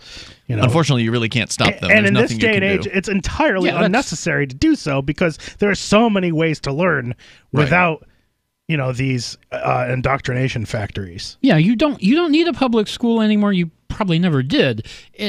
You can homeschool, you unschool. There are cooperatives that you can get in with other families, and everybody homeschools each other's kids. I mean, even the most they seem very liberal effective. people, and even teachers, I think, a lot of teachers agree that the curriculums that they're being forced to teach are garbage. Right. That the school system is designed from like 100 or 200 years ago to, raise people to be obedient factory workers. It's not a school that's, it's not a system that's been designed to, bring out the inner best in anyone. Teachers and government school administrators tend to send their kids to private schools. Right. When they can, yeah. What do they know? If you want your kid to grow up to be a mediocre wage slave, live in the suburbs with 2.3 kids and a dog and a half, then yeah, public school is probably the way to go. Let's change gears here, Johnson. You've got a story about the potential crackdown on pornography under the Trump administration. Where's it coming from? So this story is by Stephen Nelson from the Washington Examiner, and the title is Porn Industry Girds for Trump Crackdown on Filth. Now, I hope that they'll do a recap. Again, I've not read the story, but I hope they'll actually acknowledge that the previous administrations also cracked down on pornographers. And I believe it even happened under Obama as well. I forget when they went after... Hillary was threatening to ban all video games. A long time ago. Yeah, so that's true. That could have happened too. Yeah, don't think the Democrats are going to keep your porn tapes safe or whatever. And Biden and the Rave Act. There's that. That's too. another That one. could have been interesting. Yeah, it goes way back to even Tipper Gore. Yeah. With the explicit lyrics. Yeah. Yep. So it says pornographers are bracing for the first major obscenity clampdown in 3 decades under President Trump's new pick for Attorney General William Barr. The strident social conservative whose views threaten the lucrative industry. Is he worse, by the way, than the predecessor Sessions? That's what I'm hearing. Okay. Yeah. Anti-porn campaigners were thrilled with Trump's selection of Barr, previously Attorney General under President George H.W. Bush. Noting his enthusiastic obscenity prosecutions in the early 90s. Pornographers are taking the threat seriously, but argue a crackdown would be hypocritical under thrice. Wait. Hold on. This guy was the AG under George H.W. Bush? And now he's coming back to the same position? Yep. After what, 25, 28 years? Yep. He's got to be... God. How old is this guy? I don't know. He's got to be... What's his name? William Barr? Yeah. Okay. I'll find out. Pornographers are taking the threat seriously, but argue the crackdown would be hypocritical under the thrice-married Trump. Considering there are rumors that Trump was in a hotel room with Russian prostitutes doing golden showers. Yeah. His links to the industry include softcore Playboy cameos, an alleged affair with Playmate of the Year Karen McDougal, an alleged tryst with hardcore star Stormy Daniels, and an accusation of assault by adult actress Jessica Drake. Yeah, so he's had a bunch of porn-related, sex industry people around him over a lot of years. Yeah. And William Barr is apparently 68 years old, so not even that old. Wow. I mean, he's old, but he's not that old. Old enough he's young enough that he could still serve for quite some time through several presidents. Yeah. Barr, described by one Washington attorney as a staunch Catholic conservative, isn't shy about his views, warning in a 1995 article that secularists were targeting laws that reflect traditional moral norms and that we are seeing the constant chipping away at laws designed to restrain sexual immorality and obscenity. Federal obscenity law hasn't changed in decades, leaving a juicy target for Barr, who left office 25 years ago before the explosion of internet porn that flourished under 3 presidents. Hustler publisher Larry Flint said Barr very well could be a threat. They can't keep our streets clean, so they want to keep our minds pure by dictating our reading habits, he said. Let's continue the story. I presume there's more. There's a little bit more, yep. And this reminds me of a story that we never really got into. It was one of mine that I had in show prep sometime last year about a Chinese crackdown on black market pornographers, because it's not legal to do internet porn in China. More coming up. Free Talk Live. Smart Cash is a peer-to-peer digital currency that is fast, secure, and easy to use. Smart Cash also features smart rewards, a price stabilization mechanism, and a way to encourage long-term holding. Long-term holders are key to the project's success. You can earn smart rewards on any address for which you hold the private keys, which holds at least 1,000 smart for 1 month and does not make any outgoing transactions during that time. Smart rewards are distributed every 47,500 blocks to all eligible addresses. Learn more at smartcash.cc. Do you operate a retail business and are looking for a solution for point-of-sale cryptocurrency acceptance? It's never been easier thanks to AnyPay.global. There's no paperwork or approval process to open an account. If you already have a tablet, you're almost done. Just sign up at AnyPay.global, drop your personal crypto wallet addresses on the setup page, and then load the app. That's it. You're accepting cryptocurrency like Bitcoin and Dash at your store. Get started now at AnyPay.global. AnyPay.global. There are basically 2 types of advertising, direct response and branding. Radio's great for direct response with its low cost to listener ratio, but audio can't be beat for branding, which is a longer term endeavor. You want to be the first thing that someone thinks of when they think about your product or service. If you have a local business that you want kept top of mind in your community, call the station. If you need national reach, Free Talk Live's got around 200 radio stations, millions of monthly listening sessions, can suit all budgets, and if we don't think we're right for you, we'll tell you. Email me, mark@freetalklive.com. Bitcoin.com is delighted to announce their latest partnership with the gift card specialists at eGifter. With many of the world's leading brands on their roster, it is now easier than ever to get the gift cards of your favorite brands with Bitcoin Cash. To get started, just follow these simple steps. Visit giftcards.bitcoin.com, pick the gift card you want, follow the instructions on your screen, and make your payment using your Bitcoin Cash wallet. Sit tight and your gift card will be delivered to you as soon as it's ready. That's giftcards.bitcoin.com.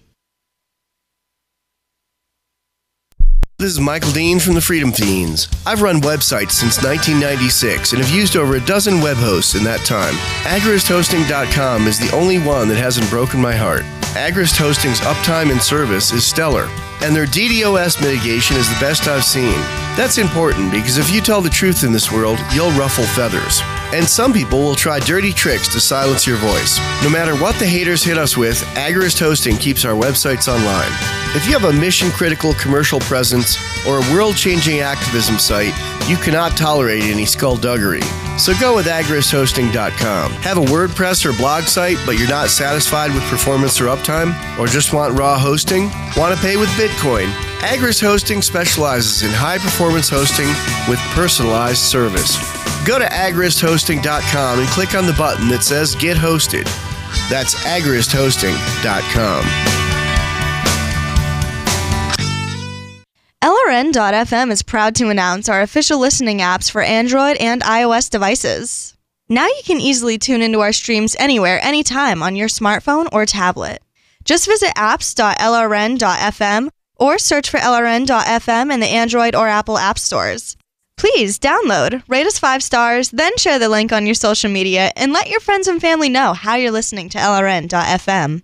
Download it now, free at apps.lrn.fm. How many lawyers does it take to change a light bulb? None. They'd rather keep their clients in the dark. There are too many lawyer jokes to count. However, there are some lawyers with more noble intentions. At the Institute for Justice, we bring the light to our clients. We are a non-profit public interest law firm with clear values and principles. At IJ, we fight for those whose most basic rights are denied by the government. Visit our website today at ij.org. You can put the Liberty Radio Network on the air in your area. Visit broadcast.lrn.fm to learn how. Broadcast.lrn.fm.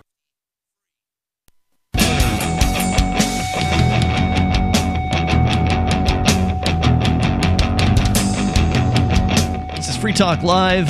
Is a porn crackdown imminent in the United States with the new Attorney General, who is apparently same as the old Attorney General under the George H.W. Bush administration? I guess he would have been, 38 years old. 38, 40? Yeah, how do you get to be Attorney General that young? And now he's coming back, it looks like. I guess the hearings are going on as we speak on this guy's confirmation, and the porn industry, according to a story that Johnson has, is gearing up for potential crackdown. They're concerned because he's apparently a super social conservative type Catholic who has written articles in the past that you were quoting from one of them this whole idea that their conservatism's under attack and the secularists and all this nonsense.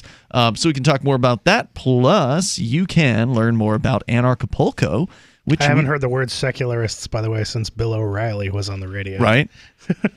So you can go to Anarchapulco by going to anarchapulco.com and getting your tickets now or as soon as possible, because we're about a month away at this point. It starts February 14th. It goes through the 17th. It is 4 days among the sun and beaches of a world-class resort in beautiful Acapulco, Mexico. Ron Paul's going to be there. He'll be speaking. Judge Andrew Napolitano will be there for the first time. Ron Paul went for the first time in 2018, and it was a sold-out, standing-room-only crowd. So if you want to see Ron Paul speak, you've never done that before, this is a great opportunity to do it, because you're also going to get to not only see dozens of other great speakers, but you'll be able to meet potentially thousands of other liberty-minded folks. I've heard they've got over 2,500 tickets sold so far to a maximum of 3,000. So we are down to the wire on ticket sales on this event. You go to anarchapulco.com, get your tickets using code FTL, like Free Talk Live. It's the largest gathering of free thinkers, voluntarists, libertarians, and anarcho-capitalists in Acapulco, February 14th through the 17th. It's anarchapulco.com, code FTL. And yes, Free Talk Live will be broadcasting from the event. So we'll look forward to seeing you there.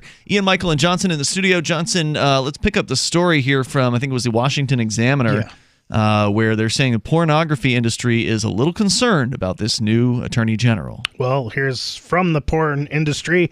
Mike Stabile, a spokesman for the Free Speech Coalition, a porn industry trade group, said, "We've been long worried that Trump's anxiety about his porn connections would cause him to overcorrect." After all, That's Trump. Yep. What better way to distract evangelicals and anti-porners from your relationship to porn and porn stars than to attack it? Crackdown. Yeah. Hypocrisy. But if Trump launches an anti-obscenity campaign, he'll be the Larry Craig of porn, Stebbiel said, referring to the former Idaho Republican senator who campaigned for public morality before being arrested for soliciting sex in an airport bathroom. Yeah. Yeah.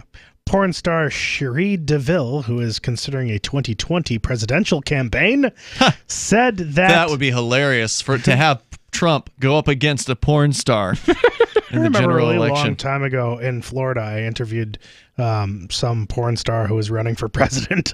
Really? I can't remember Was this her on name. Taste of the Goods? Yeah. Oh, wow. Or it was on the Scott and Johnson show. I'm not sure which, but yeah, it was a long time ago, and yeah, that was interesting. Anyway, so Cherie DeVille says Trump also cracked down on immigration and has a wife who is an immigrant. So it would be right on brand for the Trump administration to continue with its hypocrisy, she added. The irony is that these men themselves are the biggest fanboys. The porn landscape is dramatically different now from the early 90s when it was mostly sold at stores and by mail. Now that it's available for free on VHS back in the day. Yeah. Yeah, now it's available for free on 3 of the top 10 United States websites. They are a luscious target for prosecution, said Patrick Truman, who heads the National Center on Sexual Exploitation. What are you going to prosecute a porn site for?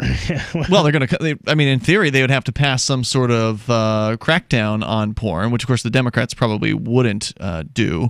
But they did go after some pornographers under the Bush and Obama administrations, if I recall correctly. I remember we talked about one named Max Hardcore, who made some very disgusting pornography. I mean, it was I've seen a little bit of it, and it was just horrifying. Right. They went after him, and they put him in prison over that, and they called it obscenity. Well, they have another thing that's not imprisoning people. If you take one firm down and it's a profitable firm, you are going to get a lot of forfeiture of assets. Oh. So all they have to do is claim it's obscenity and go after them. Yeah, and then take all their money, which is their real motivation. If you began with even just a couple of U.S. attorneys' offices with the backing of the main justice and the attorney general, you would see some major progress, Truman said. Campaigners fondly recall Barr's record, detailed in a 1991 speech by President George H.W. Bush, who praised the superb job Barr was doing on pornography. We have virtually eliminated that horrible mail-order obscenity business. Imagine the indiscriminate mailing of hardcore pornography into indiscriminate mailing of. We're just going to randomly mail porn out to people. Nobody mailed into porn American out homes indiscriminately. No. Yeah. You had to order that. Yeah, and those tapes were expensive, by the way. For years. Or so I hear. Yeah. No new porn tapes. For years, Truman, who was the Chief Justice Department's Child Exploitation and Obscenity section from 1988 to 1993, has sought to get prosecutions resumed. He has met with then Attorney General Jeff Sessions in August of 2017, but Sessions, under attack from Trump, didn't make any promises, and we didn't hear from him afterward.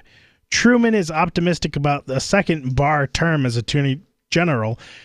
He didn't take the easy route, which is just to prosecute child pornography, said Truman. I have been in his office one-on-one in the 90s talking about the issue of obscenity, and I can say he was very sincere about it. Donna Rice Hughes, founder of the group Enough is Enough, that campaigns for... Sounds like a fun bunch. that campaigns for making the internet safer for children and families. Oh, Lord. Expressed high hopes for Barr. Hughes, it's not enough. Hold on. It's not enough that there are already multiple pieces of software out there that you can install to block all manner of porn-related websites from kids. If but that's my what children you want to don't listen to me and get, they're smarter than I am. So it's true, they are. I can't control them, and they're going to do whatever they want, especially when they're adults. So we need to shoot them. Well, you know what Jesus said? Jesus said, "Let he who is without sin cast the first stone," and this guy is going to pick up the stone and throw it. We need to put people like this in shackles. Does he really think he is? And enslave their minds. Because, We can't control. It's not an actual quote, but basically, I mean, it's basically, and because what it is that they want their morality. It's moralists who want to control everyone else. They want to force their morality down everybody's throat, and we've seen this, by the way. The United States wouldn't be taking the first run at this. I mean, in Australia, they have a national block on certain porn sites. Remember, we read a story years ago about how they're banning porn with small-breasted women because they look too young or something like that. That's what they said, look too young. Yeah, and so that's where it starts. They start by putting in restrictions. Well, nobody agrees with child pornography, so we're just going to put in an internet ban on that, and then they just start adding things to it. So there's more coming up here. We'll talk more about the potential ban, because what happens when you ban a thing? The black market takes it over. Makes it worse. There's more on the way. This is Free Talk Live. You thought porn was bad now? This is George Norrie from Coast to Coast AM and History Channel's Ancient Aliens. We support the amazing energy, nutrition, and skincare products from Jeunesse. Jeunesse products are designed by leading doctors in their field with natural ingredients and even stem cell technology. These products help your body perform and look better. Shop Jeunesse at gcnlife.com or call 1-844-443-6637. gcnlife.com or 844-443-6637. Hunters, anglers, campers, and survivalists. Get back to nature. Expand your horizons with the highest quality, most versatile, unique slingshots and sling bows on the market at slingbow.com. Slingbow products are compact and models start from just $17.98. They're perfect for your bug out bag or storing in your vehicle. Give yourself and your loved ones the excitement and tradition of slingbow. A new frontier in archery and truly modern twist on this primitive survival tool. Feel the thrill only at slingbow.com. We have some good news. The indictments against Ross Ulbricht in the District of Maryland were dismissed with prejudice, meaning they can never be refiled. This is especially good because those indictments contain the only charge ever made that Ross engaged in murder for hire. This was a serious allegation that Ross Ulbricht denies. It was never prosecuted or ruled on by a jury, but was trumpeted by the federal government and the media as if it were proven fact. The Maryland court held these indictments for almost 5 years, poisoning Ross's case and leaving him under a cloud of unproven allegations. As explained in Ross's appeal to the Supreme Court, the fact that the judge used these allegations to give Ross a draconian sentence of double life without parole violated his Sixth Amendment right to a jury trial. Judges are required to issue sentences based on convictions decided by a jury, not unproven allegations never even charged at trial. Although this is a positive development, the dropped indictment will not set Ross free. Now, a presidential pardon is Ross's only hope of freedom. Sign the petition at freeross.org. freeross.org. There are basically two types of advertising: direct response and branding. Radio's great for direct response with its low cost to listener ratio, but audio can't be beat for branding, which is a longer term endeavor. You want to be the first thing that someone thinks of when they think about your product or service. If you have a local business that you want kept top of mind in your community, call the station. If you need national reach, Free Talk Live's got around 200 radio stations, millions of monthly listening sessions, can suit all budgets, and if we don't think we're right for you, we'll tell you. Email me, mark@freetalklive.com. There are lots of ways to listen to Free Talk Live. Our podcast has been around since podcasts began, and now the FTL feed is loaded with content besides our full show archives. Did you know that we make it easy for you to customize your podcast subscriptions? We have different feeds, one that includes only our full shows, one with just the Daily Digest, and one with just the Edgington Post. You decide what you listen to. It's quick and easy to customize your feeds at feeds.freetalklive.com. That's feeds.freetalklive.com. Is spreading the message of liberty, cryptocurrency, and peace around the globe worth $2 per month to you? As you may already know, in addition to our internet feed, LRN.FM broadcasts on free-to-air satellite across North and Central America, as well as Sub-Saharan Africa. And we've been available on satellite for free 24/7 since 2010. The LRN.FM free-to-air satellite signal is reaching some of the most oppressive regimes in the world, and there's no doubt our ideas are making an impact. You can learn more about the channel's impact by watching the 3-minute video at fund.lrn.fm. If you'd like to help free minds globally with our ideas of liberty, cryptocurrency, and peace, you can donate as little as $2 per month via fund.lrn.fm.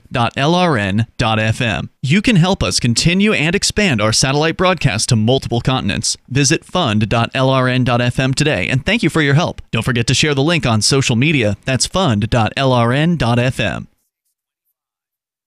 Help get LRN.FM into more ears. Visit promote.lrn.fm for a free bumper sticker, flyers, banners, graphics, and more. Promote.lrn.fm.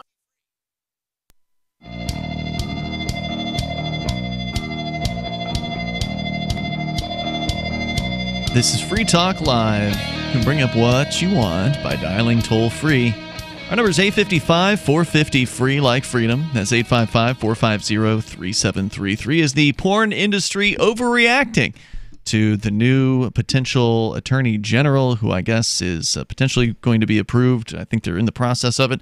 Sounds like some people are saying he may actually be worse than Jeff Sessions, his predecessor, who ultimately was fired by Donald Trump.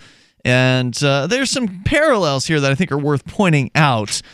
Sessions, and I'm certainly no optimist when it comes to the government, but Sessions was largely feared by people in the marijuana industry, right? Remember when Sessions was brought in, there was all this talk about, oh my God, this guy's a drug warrior, he's this terrible judge or whatever he was down in Alabama, or senator, I don't know what the heck he was, but anyway, he's, social conservative, anti-drug, has a bunch of, anti-pot statements on his record. What did he actually do? Not really anything. There really wasn't there was all this fear that Sessions was going to crack down on the marijuana industry in the states in which, they'd legalized recreational cannabis or medical, and it really didn't materialize. So, is this the same thing here where once again they're bringing another, of course, conservative in? He's not going to nominate a liberal, right? So he nominates another conservative. And are they blowing this one out of proportion, or is there a possibility that a crackdown is actually coming against the pornography industry, thereby potentially driving a lot of it underground? Because it's not going away, folks. I need to reread a paragraph because it's something is revealed here that we didn't get to that's very funny. Okay. With the hypocrisy. Or we didn't notice it the first time you read it? No. The next paragraph reveals something that I find amusing. Donna Rice Hughes, founder of the group Enough is Enough, campaigns for making the internet safer for children and families, expressed high hopes for Barr. Hughes, who also met with Sessions, argues that convictions would be easy. Jurors look over and think, that's the guy responsible for my husband walking out on me, or that's the one responsible for my 10-year-old viewing porn, said Hughes, who turned to religion after a dalliance with Senator Gary Hart, Democrat from Colorado, memorialized in a photo of Hughes in Hart's lap, dooming his 1988 presidential campaign. And there's nothing Christian about this at all. That's what drives me nuts. So she was hypocritical. She was a mistress apparently of a Democratic congressperson. Yeah, who was running for president. Yeah. And then she destroyed his campaign. Then turned to religion. Found religion. Then now Jeebus told her where, to put the porn. Right. She brings up the idea that pornography, she's saying here that pornography would encourage a husband to leave a wife. Yes. No. Yeah, I was going to say, if... That's not how it works. Right. If you're walking out on your wife of however many years it's been, there's a whole lot of reasons why you're doing that. And the fact that, you might be into pornography is not going to be a factor. Maybe she doesn't want you to watch the pornography, and that caused a fight between you. But that's the least of your problems. Yeah, there's probably a whole bunch of reasons. And I've never heard of anybody quitting on a relationship because they decided they wanted to watch pornography or they watched too much pornography. Well, maybe there is someone out there who did. I mean, it wouldn't surprise me that if there was. I could see the reverse happening. I could see the wife, or maybe it could be the reverse, a husband walking out on a wife, or a wife walking out on a husband because they're mad because they won't stop watching porn. Yeah. Right. But to have the person who's watching porn walk out of a relationship so they can comfort themselves with their porn DVDs? Are you going to snuggle with those? It's crazy. It goes on. Leaders in Washington matter, Truman said, recalling Robert Mueller, then head of the Justice Department Criminal Division, ordering an unwilling U.S. attorney in Houston to prosecute an obscenity case. Barr could survey the industry, find the largest companies, and put them on a target list, Truman said. George Washington University law professor Jonathan Turley said judges may ultimately side with companies. The Supreme Court since 1969 has protected private possession of obscene pornography, and rulings largely curtail prosecution for viewing or creating consensual adult pornography, he said. But porn sites have more traffic than Netflix, Twitter, and Amazon combined, Turley added. Some 35% of all downloads are porn-related. Porn is now an almost $100 billion industry, with some $12 billion coming from the U.S. alone. Isn't that amazing? I mean, given that the pornography is more prolific than it's ever been and freer as far as, like, you can access a bunch of it for no cost, how is it that the industry keeps getting bigger over time? I mean, there's so much free porn. The thing about free porn is that it's there's a lot of teaser videos, and there's a lot of amateur stuff that well, you know, back in the day when YouTube first came out, it was literally stuff people uploaded from their personal video cameras, and there's still some of that. There's still lots of that. Amateur, right? Just amateur videos, and so there's this site called YouPorn, which started out the same way. It's an amateur site? Yeah. Okay. Just people uploading their amateur homemade porn videos. Gotcha. And that went all commercial. Meaning there's actual commercially produced videos. There are actually commercially produced videos on there. What's it called? Pornhub? Is that the one? YouPorn, which I think is actually which got bought by Pornhub or something like that. But Pornhub's one of those top 10. They mentioned how 3 of the top 10 websites in the United States are porn sites. I think you basically take any name of any top video site out there and put the word porn in it. Yeah, somehow figure out a way to rephrase it so it sounds kind of porny, and it probably exists. But they're making their money on advertising, just like every other website.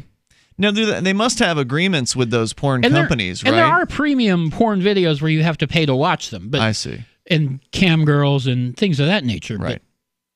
Johnson? So it goes on here. So, again, $12 billion from the U.S. alone. A crackdown may not be what the Trump administration wants to add to its political agenda. UCLA law professor Eugene Volokh said that while porn distribution is very different, the legal landscape hasn't materially changed since 1992, Barr's last full year in office. The George H.W. Bush administration did prosecute some creators of what was seen as unusually offensive porn, so maybe that will return, whether or not it seems to be effective, Volokh said. Gay porn producer Michael Lucas expressed concern that obscenity laws are so vague, with prosecutors having to show material violates subjective community standards, but held out hope that the Trump administration would not be competent enough to take on filth. Obviously, it would be a waste of government money, but with this administration, you never know, he said. On the other hand, if follow-through is as inept as it is on other initiatives, we don't have to be particularly worried. You know, the next attorney general is not getting paid till the shutdown's over anyway. In 2007 was when they actually went after this guy, Max Hardcore, apparently his real name, Paul F. Little. He and his company were indicted by the Department of Justice and child exploitation and obscenity section with 5 counts of transporting obscene matter by use of an interactive computer service and 5 counts of mailing obscene matter related to 5 movies showing some horrifying things. I'm not even going to say what they were doing, but they weren't without consent. These movies were produced with the consent of the actors and actresses in them.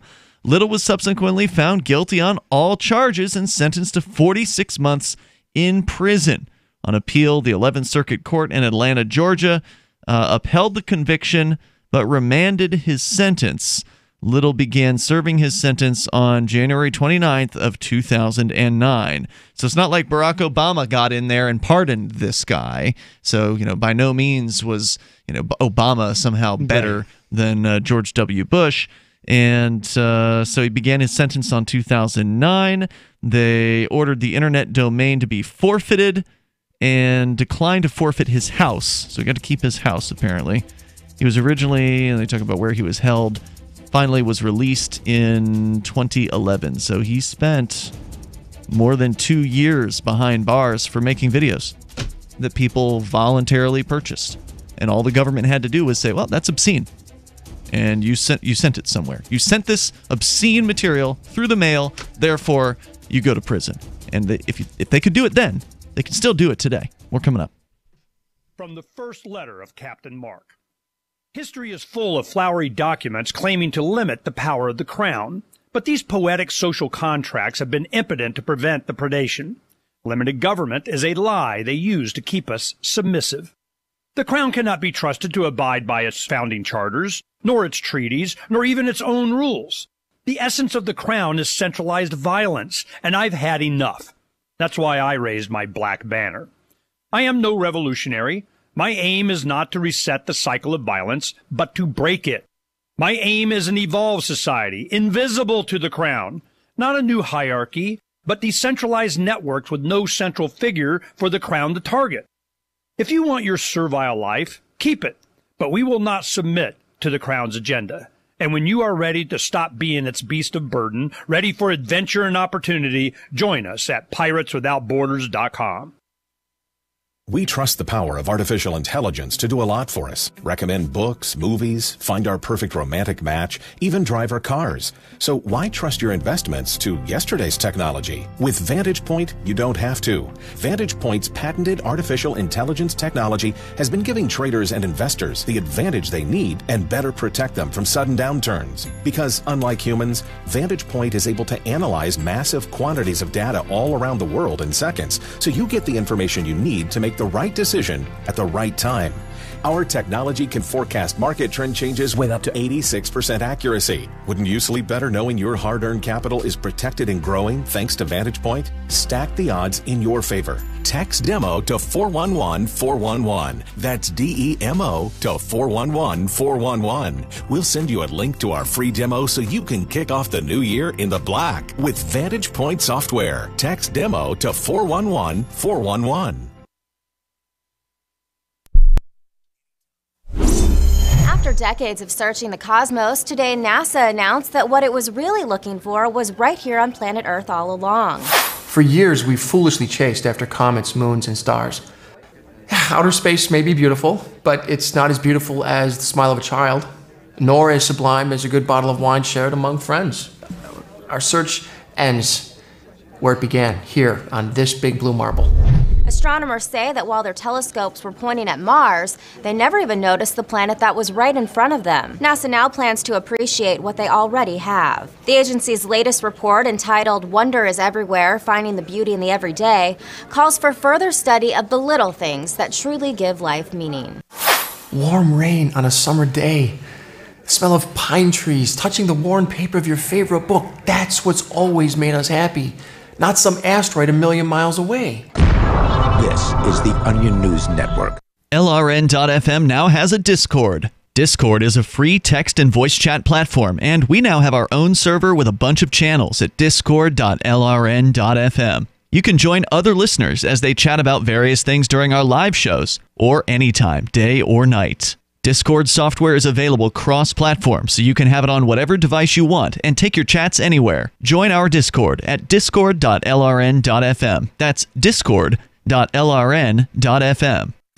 This Your Family Today tip is brought to you by Nestle Toll House Refrigerated Cookie Dough. Who would you bake some love for? Find fun and easy baking ideas at tollhouse.com.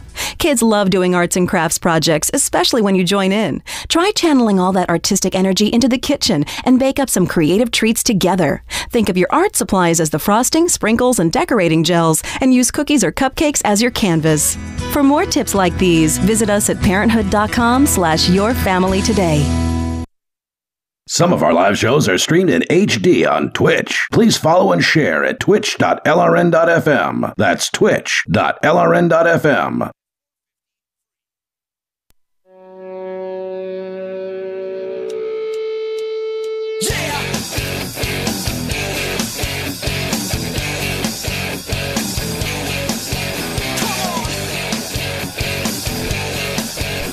Free Talk Live. You can bring up anything that you want. The toll-free number here is 855-450-FREE. That's 855-450-3733. We've also got the Discord on-air call-in line rooms. They're available for you over at discord.lrn.fm. Free Talk Live is brought to you by listeners like you. Thanks to Shannon N5KOU Magali, which I presume that is a ham license number. Could be, yeah. Do those start with N? Yeah, that does sound like a FCC amateur radio license. So thank you, Shannon, for the Free Talk Live amplifier Silver that you have purchased. That is, and by the way, that's one of our newest Free Talk Live amplifiers, because we're getting down toward the very end of our list. And then we're going to start over from the top, go from oldest to newest once again. And just keep thanking folks, because we appreciate it. And this is one of the newer things that we're doing to show that appreciation, is to call you out by name. But you only get mentioned if you opt in. If you're a Free Talk Live amplifier over at amp.freetalklive.com and you have not opted into these mentions, the way you do that is you set your publicly viewable name on your amp profile on the freetalklive.com site. Once you set that, then we know that you want to be referred to publicly, you want to be acknowledged. Otherwise, by default, you are anonymous as an amplifier. So we have not said the names of all of the amplifiers, and there's just under 200 of them. So really, it's only going to take us a few months at a time to go through this list. So if you want to help us out and you want to help us get on new radio stations, like we just got a new station in Washington, D.C. on board, which we'll be announcing officially this Saturday night. That can make your contributions can make that possible. That's where that money goes. Exactly, part of it. And then some of it goes to some internet outreach. We're now advertising on Sovereign Tech, which is a great libertarian tech show online. He's been doing that for several years. He actually started his radio career on Free Talk Live, so it's kind of cool to be able to support him now that he's doing his own thing. So we're doing that. Johnny Rocket's Launchpad is or Blast Off with Johnny Rocket. He changed the name of the show. Blast Off with Johnny Rocket. We are now also supporting them as well. So doing some outreach on the internet to try to get podcast listeners to come on board. So we're doing radio station outreach and internet outreach so people can hear the ideas of liberty, come on board with Free Talk Live, and join us here. So you can go to amp.freetalklive.com if you want to help us out with this. Please, it's $5 a month, and it makes a big difference for us when you do that. It's ampamp.freetalklive.com, and you get some cool perks. You get access to the AMP Only Facebook group, the AMP Only podcast. There's also a special AMP category tag on Discord. You'll get access to the supporters chat rooms on the Discord as well, and more. Go and get the details. Get signed up with PayPal, with credit card, or with Bitcoin BTC over at ampamp.freetalklive.com. So, Johnson, you finished up the story from the Washington Examiner about these social conservatives who are all excited about this new prosecutor, this new moralist, to crack down and tell everyone how they should act. The new attorney general, who is possibly going to be appointed here by Trump, and it's not good news. I mean, I don't think it's good news that this guy's coming in, but then again, whoever it is they appointed was going to be bad news. Yeah, I mean, there's no good person for that position. Right, there's just no good attorney general out there. I'm sorry. These are all people whose job it is to prosecute largely innocent, peaceful people who've never harmed another human being. That's what they do. Right. If there was a good attorney general, then that attorney general would come out on his first day in office and say, I am ordering all of my prosecutors that they will no longer be allowed to prosecute any drug cases, any gambling, cases, there's no victim, right? I'm not talking about fraud in the case of gambling, but any gambling operations, any prostitution where the parties are consenting, where there are consenting people, there will be no prosecutions. That would be a good attorney general. That would be good, but they're not going to do that. No, that person doesn't exist. So do you think this new attorney general will make it more like Japan, where you'll have it'll be the blurry it'll be the United States attorney general that has made ambiguated genitals. AG. That's cute. Speaking of Japan, it's not quite Japan, but in Beijing, there's a news story out in China where Chinese police, this came out a few months ago, but I remembered it and was one of those ones we never really talked about, and I wanted to. Chinese police have repatriated from Cambodia 18 suspected members of a gang that operated a $36.5 million pornographic live streaming platform with more than 3.5 million registered users, according to the official Xinhua news agency. Police in the eastern province of Zhejiang told Xinhua the gang hired more than 16,000 people to recruit members to a mobile application called Max, which aggregated over 110 live streaming porn platforms and stored hundreds of thousands of videos. Pornography is illegal in China. More than 200 people linked to the platform's operations were arrested in April, but the application continued to operate, and its promotion over social media strengthened following the arrests, according to the state news agency.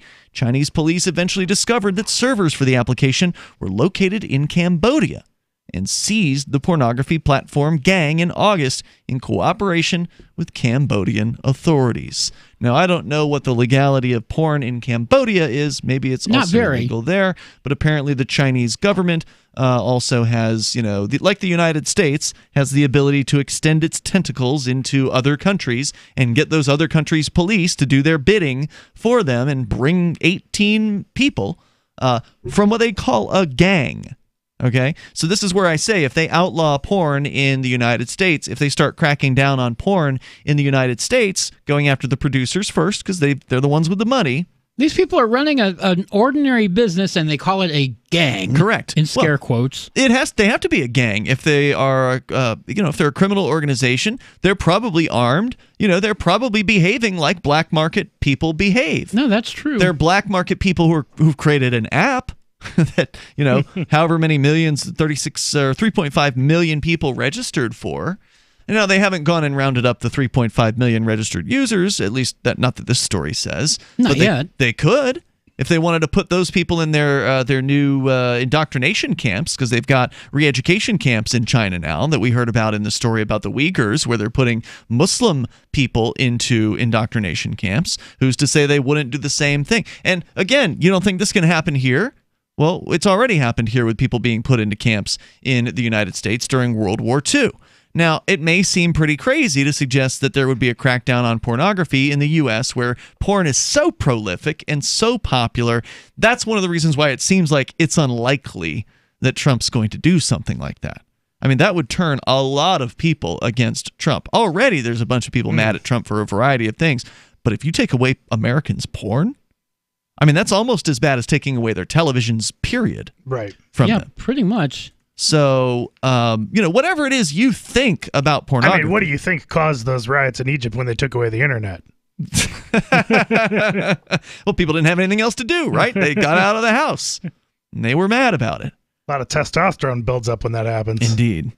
So, I think this is a really scary idea because, look, some of the people who argue against pornography, these so-called, conservative do-gooders, they claim they're doing it on behalf of the women, right? You've heard this argument where, these women are being abused. They're being forced to do these jobs. They're just terrible. It's terrible. This kind of work women shouldn't be doing. It's degrading. It's debasing. Even though some pornography is actually made by women. Some of the directors and, many of the actresses, obviously, but the directors are female in some cases. So ignoring all that, but even if you accept that that's true, what's going to happen if you make it illegal? Well, it goes right back to the black market. And because people still want it. Right. And the black market tends to be way more violent than the regular marketplace. That's true. Drug companies aren't out in the streets fighting each other with bullets. The legal drug companies aren't. And right now, porn producers aren't fighting each other in the streets because their product is legal. But what happens when they make it illegal? Then all porn production has to go underground. Now, some of them will move outside of the United States, for sure. Right? They're going to find a more safer jurisdiction in the world, somewhere in Europe or whatever, and they'll start producing there. Some of it will do that. But some people are going to keep producing right here in the United States. They're just going to have to blur out the girl's face, put on a mask, or whatever it is that they're going to have to do to make sure that the participants in the pornography don't get caught. But then there's also the violence, right? You better keep quiet, girly, about this production, or else we're going to come after you. I mean, who knows how bad it could actually get? You want to talk about more dangers? What about the STD testing? That's going to go away. Yep. Any kind of requirement that there be actual clean actors and actresses in pornography, that's gone. Also, any rules that they might be imposing on pornography now. Right, and some jurisdictions like the condom rules in California. In California, in Los Angeles. That goes away. Yep. There's more coming up here in moments. These are just some of the consequences that'll come from a porn prohibition.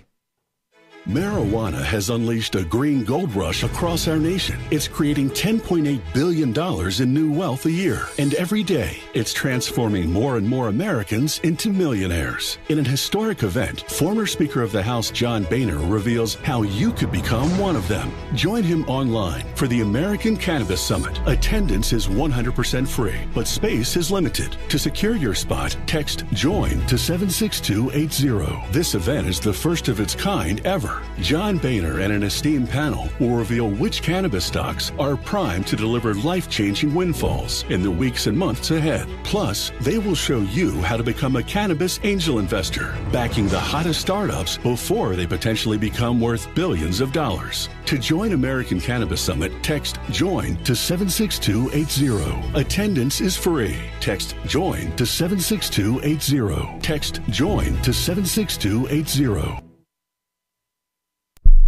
What do you shop for that you could otherwise buy at Amazon? Pretty much everything, right? Amazon has competitive pricing and they deliver, and that's a big plus. If you could plan ahead in your shopping, would you be interested in saving up to 33%?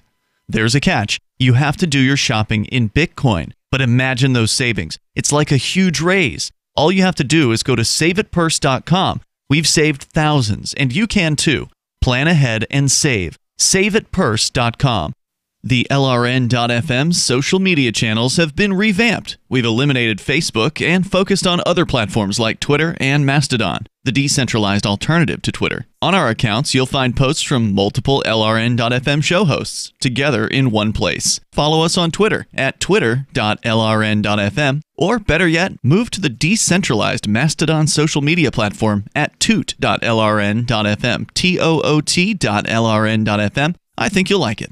You're listening to the live edition of Free Talk Live. Hour number 3 is next after the news here on the Liberty Radio Network at LRN.FM. This is the Liberty Beat, your daily source for liberty news and activist updates. Produced in partnership with SNLS News and listeners like you. Find us online at snls.news. I'm Mick Murrow with the Liberty Beat for Tuesday, January 15th, 2019. Gold opened today at $1,288.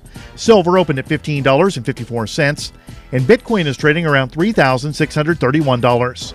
Today's prices are brought to you by CMM Digital, supplying cinematic video production. When quality is your highest priority, CMM Digital delivers. Visit them today at cmmdigital.space.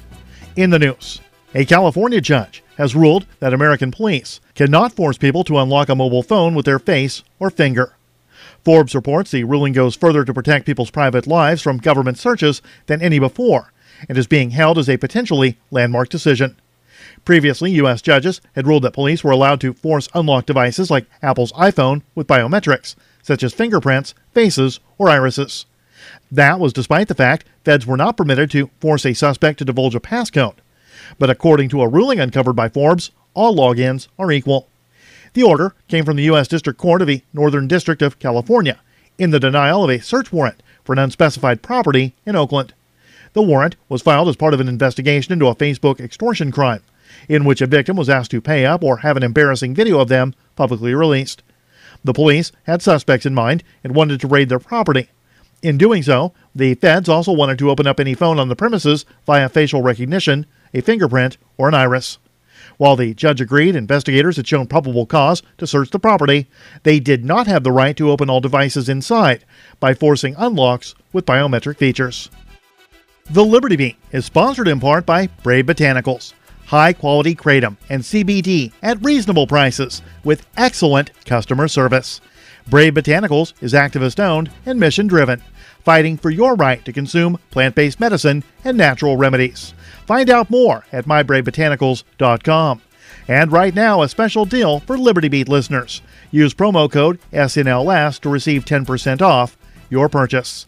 This is the Liberty Beat for Tuesday, January 15th, 2019. Find us online at snls.news. Your news now continues. House Republicans have submitted 2 pieces of legislation for the new session of Congress, with both bills aimed at crippling the powers of the federal government. One is a resubmission to audit the Federal Reserve to pave the way for abolishing it, while the other seeks to completely abolish the Internal Revenue Service. D.C. Dirty Laundry reports that H.R. 24, the Federal Reserve Transparency Act of 2019, was again submitted by Kentucky Representative Thomas Massey. The bill calls for a full audit of the Board of Governors of the Federal Reserve System and the Federal Reserve banks by the Comptroller General. Additionally, Georgia Representative Rob Woodall has introduced H.R. 25, a bill to abolish the IRS. The wording of Woodall's bill says it's intended to promote freedom, fairness, and economic opportunity by repealing the income tax and other taxes, abolishing the Internal Revenue Service, and enacting a national sales tax to be administered primarily by the states. Woodall's bill has been referred to the House Committee on Ways and Means. Around 40 people have been detained and another 2 killed in the latest crackdown on Chechnya's LGBT community. NPR reports the new wave of persecution started at the end of December, citing a statement released Monday by the Russian LGBT network. Mass detentions began after authorities accessed the administrator's contacts through his phone, according to a report from the Associated Press.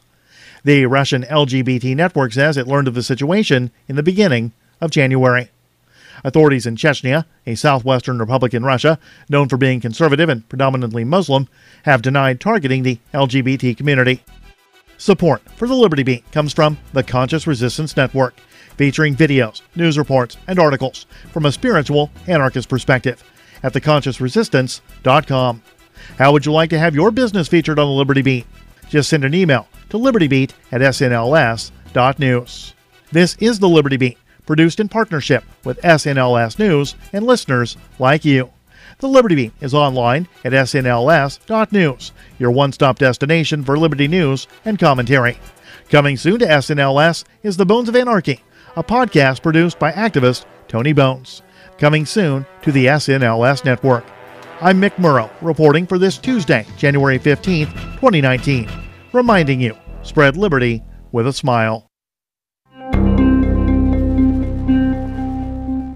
For the past several years now, area woman Caitlin Mooney has been convinced that each and every one of her friends should be a professional comedian. Our reporters spoke to Caitlin this morning about her, quote, hilarious group of friends. Karen is so funny. Like, I can't even explain it. She's always just saying whatever on her mind. She has this totally sassy attitude. You just can't help but laugh. My roommate Rashmi, she always has these hilarious stories that, they're just too much. I'm always telling her that she should just go up on stage and talk. Everyone would love it. Mooney went on to say that her good friend Lauren is so funny she could, quote, definitely be on Saturday Night Live or The Office, a sentiment she echoed about a number of her other acquaintances, including her childhood friend Marcia, her college roommate Angela, her coworker Julie, and even her sister Jennifer. This is the Onion News Network.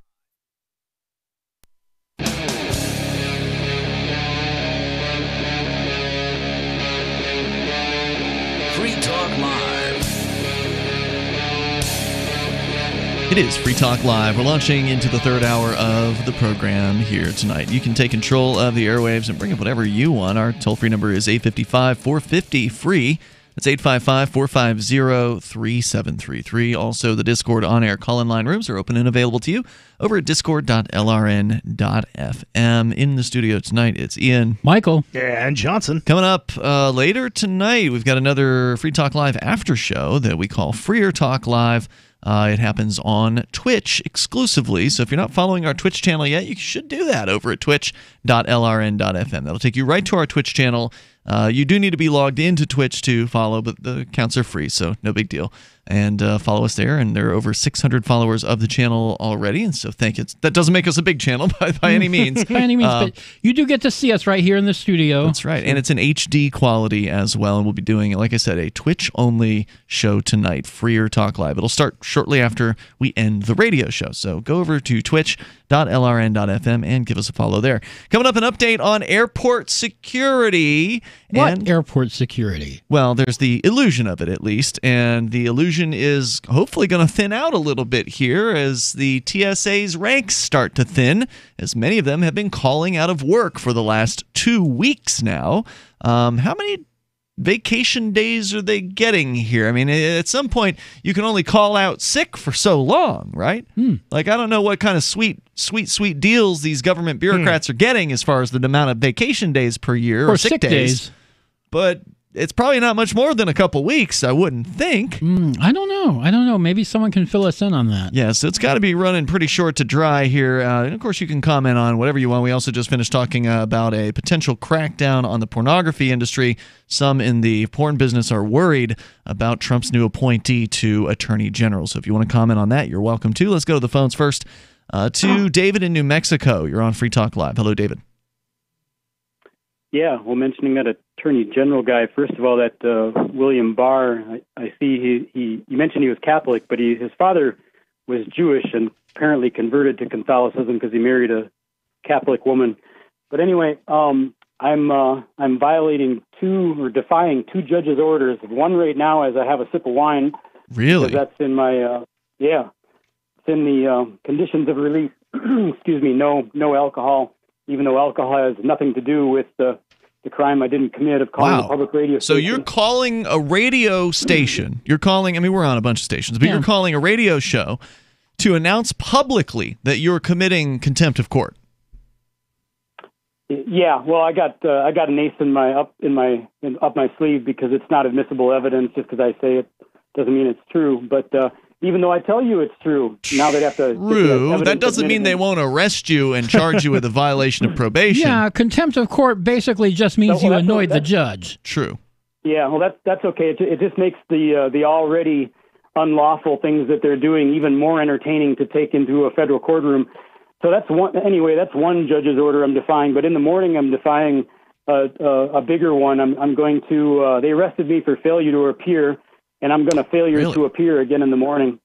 And, so you just want to go to prison, basically, is what it sounds like. Oh my! No, I want them to go to prison on civil rights violations, but that's not really going to happen. Your wanting that to happen is not going to increase the chances that that's going to happen. How does your not going to court increase the chance of that happening? It doesn't. Of them going to prison, you mean? Right. Well, if they sanction me for not appearing tomorrow, then they have my first stop is the federal courthouse. Then they have a federal petition going against them that they'll have to deal with. And I think my hand is fairly strong on that. And so wait, hold on. Just before you go on here, you're going to stop off at the federal courthouse before the cops come and arrest you for failure to appear? It doesn't matter whether it's before or after. I can file a federal lawsuit sitting inside of a jail if I need to. Mm-hmm. It's a little harder, though. But anyway, you do it that way. Yeah, a little harder, but not much because all you need is a pencil and a piece of paper and a stamp to mail it to the federal courthouse, and you have a petition. Don't you have to also pay like hundreds of dollars to file a federal case? No, if you are indigent, you do not pay anything. Oh, okay. Then. So, yeah. So you've already been arrested for one failure to appear. You came in front of the judge, and the judge actually released you with another court date? That's the part that I'm not following. They released me because I bailed out. I got a bail bondsman, and the bail bondsman arranged for the release. What was the bail on failure to appear? The original one was they put a $500 bond, so it cost me a $50 fee. $50. Mm-hmm. Yeah. What do you think it's going to be on the second one? Well, I don't think there's going to. We know the judge tomorrow. The judge today, Sharon Walton, who refused to honor my lawful motion she is not going to be there tomorrow, and there's going to be a judge pro tem, and we happen to know that Judge pro tem's disposition and belief in the law and his past practices, and it's our speculation that had Sharon Walton not been involved in the first place, he would have honored our motion to waive appearance at arraignment, or to appear telephonically as an alternative. But hold on. So failure to appear at an arraignment? Pardon? The failure to appear was at an arraignment? No, the failure to appear tomorrow morning. Will be the violation of the Judge Walton refused to sign my motion to waive appearance for tomorrow morning. He refused to sign that, meaning she's still ordering me to appear. Right. And when I don't appear tomorrow, and tomorrow morning is the arraignment, or there was arraignment previously?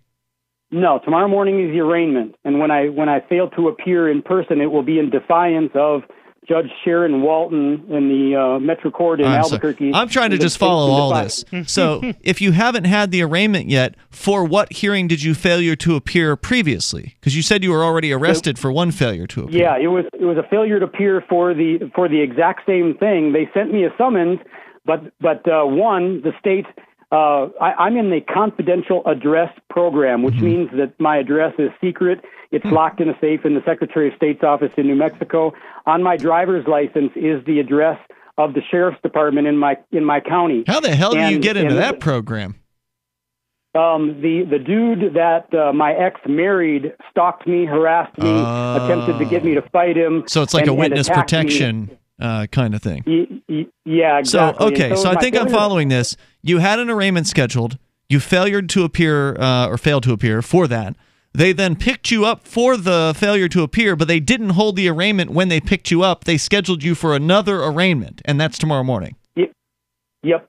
And you're intending to failure to appear. I don't know, man. I mean, I wish you the best. I hope you'll be able to call us from jail and call from jail and let us know how that went for you, because I suspect it's going to keep ramping up. As far as you may have a different judge, but that different judge is going to have that court record in front of him, and he's going to say, well, Mr. David, New Mexico, it looks like you failed to appear for the last arraignment, and now you're failing to appear for this arraignment. That, sir, is contempt of court. I sentence you to 10 days or Never whatever. mind 10 days. We'll just hold you with no bail until the arraignment. Or until maybe even until trial. I don't know. I mean, they can go as far with this as they want to, and I thank you for the call here tonight. Look, I don't respect the authority of the courts. I mean, I see them as just a man in a robe with a bunch of men with guns sitting around. That's pretty much what they are. Yeah, doing whatever it is the man in the robe says. I don't stand for the man in the robe, okay? So I'm certainly one of these people who I can appreciate where David's coming from on this. But on the other hand, I also know that these men in their robes can get their way. And they will get their way however they want to get it. Because they have the guns, and if they use them, nothing will happen to them. And they have the contempt of court powers, which are a special power that, I don't believe in these special powers, but they do. And the contempt of court power isn't even statutory.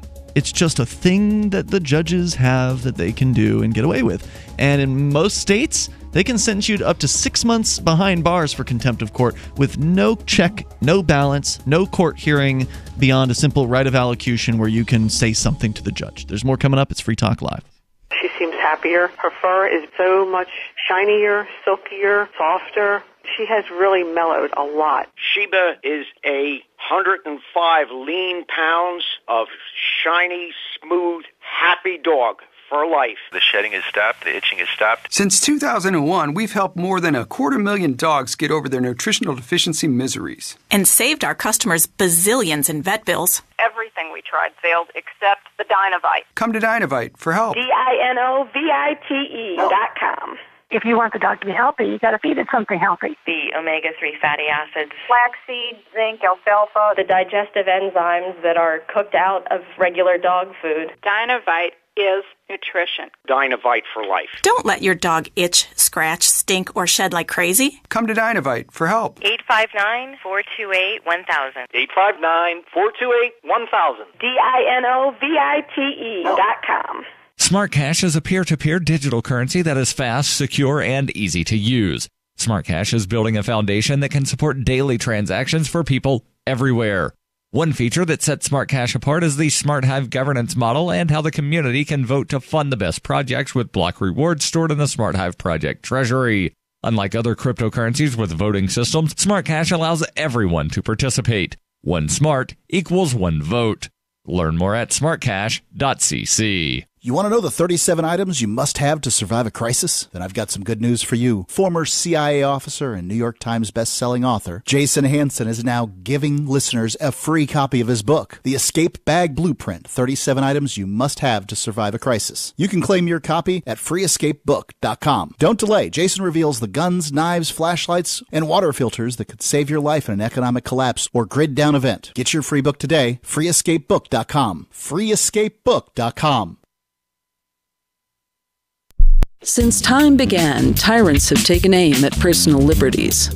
Now there's a movie that aims back. The government has no more right to tell us what to put in our bodies than they have to take our guns or tell us what books we can read. 6 drug police were eaten by bears while raiding a marijuana farm. On your knees, you dirty hippie! Jesus. On your knees! What's the problem, officer? Today, many cops who enforce pot laws do so only because it provides them with cushy jobs, good benefits, and a chance to push people around. I was an undercover narcotics officer. The drug war is nothing but a farce. The Second Amendment says you gotta keep you and your gat intact.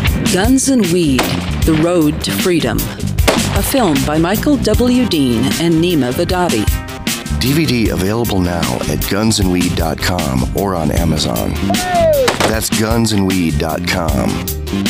Makes the perfect gift. Remember, that's gunsandweed.com.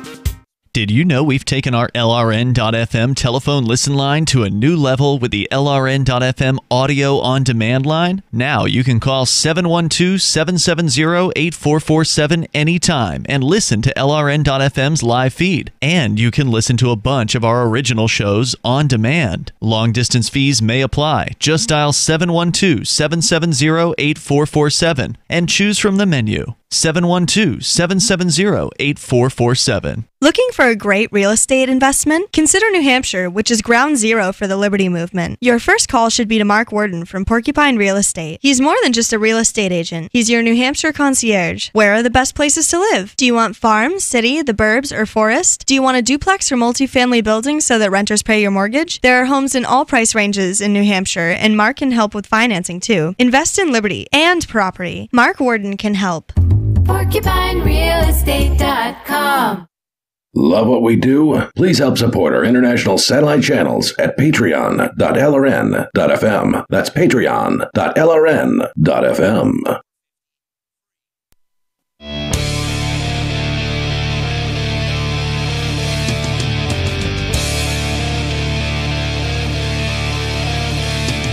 It's Free Talk Live. Dial toll free. Bring up whatever you want here. 855-450-FREE, like freedom. That's 855-450-3733. Joining you tonight, it's Ian, Michael, and Johnson. Freedom's Phoenix is a liberty-oriented news aggregation site. If you want the newest and freshest stories and perspectives on current events from those who value liberty, freedomsphoenix.com has it. Their daily dispatch is the best way to stay up to date on science, technology, historical findings, liberty news, government overspending, and the rise of the police state. It's freedoms with an S, phoenix.com. That's freedomsphoenix.com. As we have an update here on the TSA story, it's quite been about a week, but early on, I think it was week number 2 of this government shutdown, and I think we're entering the 4th week at this point. We're into the 4th week. Yeah, we're at day 25, I believe. Yeah, it's a record, by the way, for those that weren't aware. As of Saturday, Trump has the record for the longest government shutdown, partial right, in United States history. So kudos to him for that. It's another thing he's gotten right. He's done a lot wrong, but this one I think is right. Wasn't there a longer shutdown of something like 35 days somewhere? It's like a European. Oh, maybe in some other country. Yeah, it could be. But he's a record for the United States. And it was in week 2. It was after that first or that second week that we reported on TSA agents calling out of work because they were expecting to not get paid. Now, they hadn't not gotten paid yet. They hadn't reached that first paycheck, which was on the 11th of this month. Right. Which ultimately didn't come. So they were right in their prediction that they weren't going to get paid. And the idea was, well, let's call out of work and try to find something else to do. Find some other job, temp job or whatever in the meantime. But now they're telling people that they can't go and take another job or they'll get fired. Which is crazy. The Associated Press reporting out of Atlanta, the number of airport security screeners failing to show up for work around the country is soaring as the partial government shutdown goes into its 4th week. No shows among screeners jumped on Sunday and again on Monday, when the Transportation Security Administration reported a national absence rate of 7.6%. Ooh, that's up. Compared with 3.2% on a comparable day a year ago. So typical for TSA, about 3% of their workers are calling out. Now it's more than double that. Monday marked the first business day after screeners did not receive a paycheck for the first time since the shutdown began. At Hartsfield-Jackson Atlanta International Airport, the world's busiest, some passengers waited more than an hour to get through the checkpoints. The airport reported long lines on its website Monday morning, showing the hour-plus waits at all 3 checkpoints in the domestic terminal. Passenger Vincent Smith said, "It's chaos out here," as he stood in a line that snaked through the Atlanta airport's atrium and baggage claim areas. I know some folks that are about to go on an international flight, and then they're going to have to come back and go through customs. Oh yeah, I'm about to. Crazy. And it's going to be like if the shutdown is still going on at the time that it happens, I can't even imagine, because it's, get a there couple weeks 4 from hours now. early. Yeah, it's a couple weeks from now, so it might be 8 hours. It might be right 4 days. How many of the TSA agents will be gone in 2 weeks from now? If they're at double their normal call-out rates at 3 weeks into this thing, how many at week 5? Are we gonna when comes the time where we finally say, hey, maybe these screenings aren't actually needed? Well, that's the question. Is what are the airports? We need to have an emergency procedure to say, we're just going to bypass it. Fly at your own risk. Leave your shoes on. Like it used to be. Right. Leave your shoes on. Everybody gets pre-checked so we can... Leave your shoes on. Leave your belt on. Keep your water bottles. No one cares. Right. None of the planes are going down. Your plane might explode like it used to be. Remember those good old times when no one cared about this stuff and there still weren't any bombings? Indeed.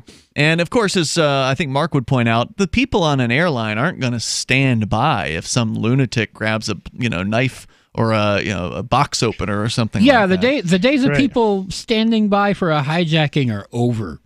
Vincent Smith, who was waiting in line, and nobody ever wants to acknowledge the fact that if terrorists, first of all, weren't complete fictions made up by the agencies that are trying to catch these terrorists, so they actually create the terrorists and then catch them if they ever catch them, which the TSA, they're not the masterminds that actually do that, because they don't catch anything. Not one. But let's say that there were real terrorist organizations that existed that wanted to attack the United States, which there really aren't that many, and certainly those that do want to do us harm don't have the capability to do so. But let's say that they existed, in fictional, fantasy land.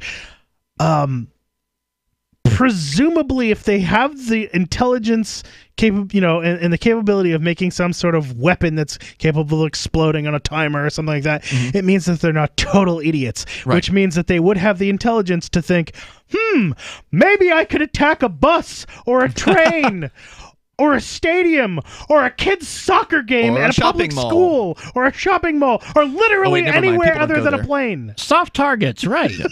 Well, what you're saying is a place where there's a lot of people in a small area. Or how about the checkpoint? Not a plane. How about the TSA checkpoint? Oh, yeah, that's a great place to set off a suicide vest. I mean, my God, there's people constantly just standing around there. How about a crowded restaurant? Sure. I mean, terror is about creating terror, right? So, the Boston bombing. Anyway, right? if you think anyone if it could happen anywhere, And it barely does. It barely happens ever. It's so rare. But there isn't security everywhere. Correct. How is that possible? And there can't be. There couldn't be. I mean, the ridiculous TSA is because they're doing such a good job preemptively catching them. And if you believe that fantasy, I have a bridge to sell you. Well, because there have been over 200 of these FBI setups where the FBI found a patsy, found a dupe, basically, somebody who was willing to be talked into committing some sort of act of terror, who otherwise wasn't going to, but then the FBI undercover agent talks them into it, they goad them, that's just conspiracy No, it's talk. not. You're just making that up. It's in the mainstream media. It's in the media like every year or two. There's another one. It's constant. And it's not just every year or two. Again, there have been over 200 of them since 2001. That's numerous. Multiple per year, so they don't all get the same attention that, Well, surely they must be catching some real ones too, right? They wouldn't just be making up terrorists. There's no evidence of it. The FBI is always ginning up the terror. The last real terrorist on a plane was the underwear bomber, and that guy wasn't caught by TSA. Nope. Surely you can't be telling me these government organizations are just doing things to keep receiving funding, are you? Indeed. So passenger Vincent Smith says this line, I've been here about 15 minutes and it's moved 2 feet. TSA is working with the Atlanta airport and airlines to, quote, maximize all available operational resources at the airport. Oh, now they're all of a sudden getting efficient. That's what they want you to believe? They're maximizing. What if I have a phobia of inconvenience? Well, I don't then think I would find this to be the true terror. The agency's working with airports to consolidate operations and get the most out of their resources, said their bureaucrat. He declined to provide absentee figures for Atlanta or other airports, saying it would compromise security by exposing possible vulnerabilities. Oh, so give me a break. That's the reason they don't want to tell you how many people are calling out, because it's going to compromise their security. What security? Screeners, he says, will not do anything to compromise or change their security procedures. But Smith says he could relate to government workers who don't show up so they can find other ways to make ends meet. He says, if I were a government worker, I'd probably call in and try to do something else because creditors don't care if you're furloughed or not. They just want to get paid. And with a family of 6, you got to do what you got to do. We're coming up here in moments on the government shutdown. With your thoughts, welcome. Free Talk Live. A doctor's office visit for erectile dysfunction on my smartphone? That's crazy. No, that's the bestedpill.com. ED can affect 40% of men by age 40. Now there's a 95% less expensive option than Viagra. After a live confidential video consult with a fully licensed doctor, we ship medicines fast, free, and direct in discreet packaging. Read thousands of 5-star reviews. Click thebestedpill.com. That's THE bestedpill.com, the online doctor's office. Hunters, anglers, campers, and survivalists. Get back to nature. Expand your horizons with the highest quality, most versatile, unique slingshots and sling bows on the market at slingbow.com. Slingbow products are compact and models start from just $17.98. They're perfect for your bug-out bag or storing in your vehicle. Give yourself and your loved ones the excitement and tradition of Slingbow, a new frontier in archery and truly modern twist on this primitive survival tool. Feel the thrill only at slingbow.com. This is novelist Tom Robbins. When my mother was diagnosed with glaucoma, her conservative Virginia physician told her there was only one treatment that might ease her pain and save her eyesight. That treatment was medical marijuana, which he could not prescribe. I offered to get her some and teach her how to use it effectively, but my father objected because marijuana was against the law.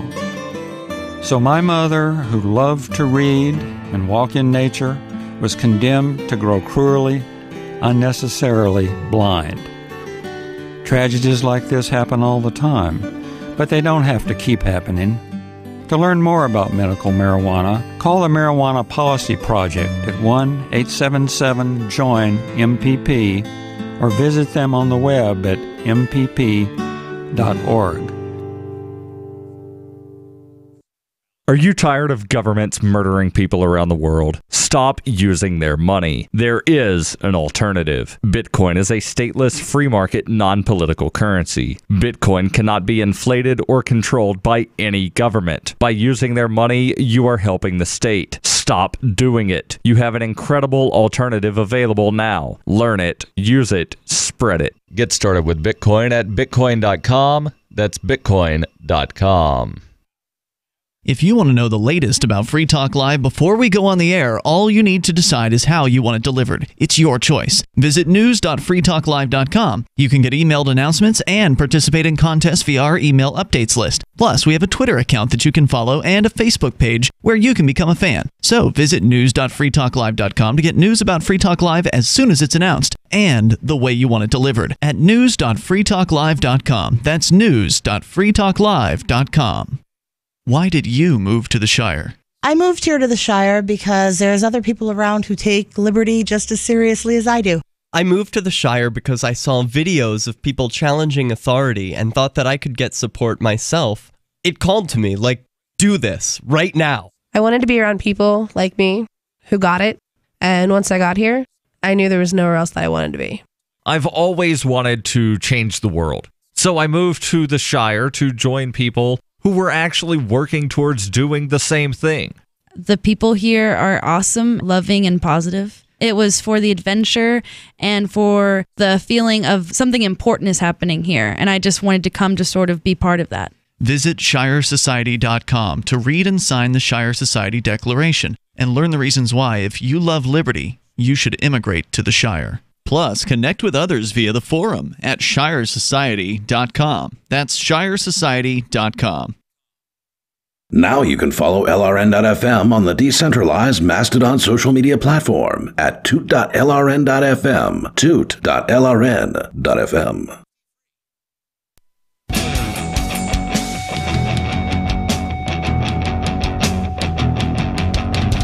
Free Talk Live. Dial in, toll free, bring up what you want. Our number, 855-450-FREE. Have you been in the airports recently? Is it as bad as this story from the AP is suggesting?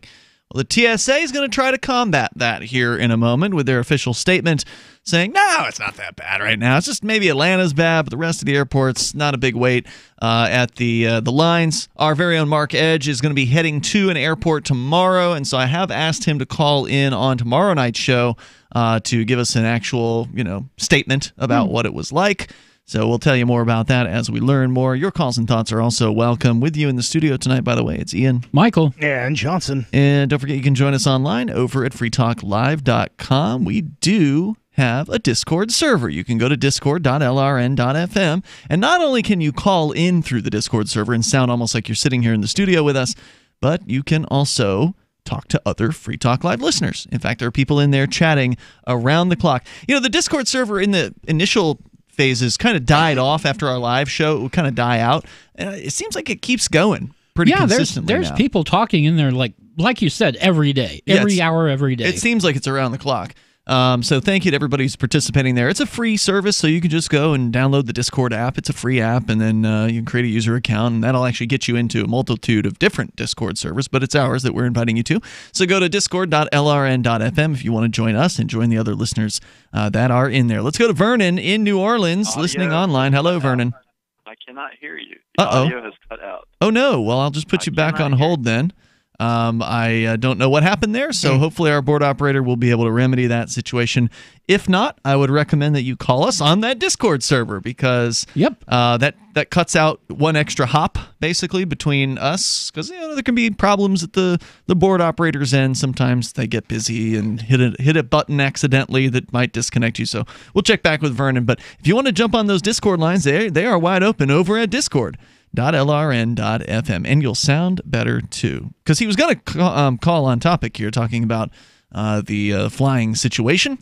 According to the AP, let's see, Atlanta's wait time stretched well beyond what the TSA says most passengers have encountered since the shutdown began. Delta Airlines, the dominant carrier in Atlanta, said, and other airlines said they've been advising passengers to get to the airport at least 2 hours before domestic flights, which that's been pretty standard, if I recall correctly. Was the typical recommendation is 2 hours. They always said 2 hours, but it was never you really had to show up 2 hours early.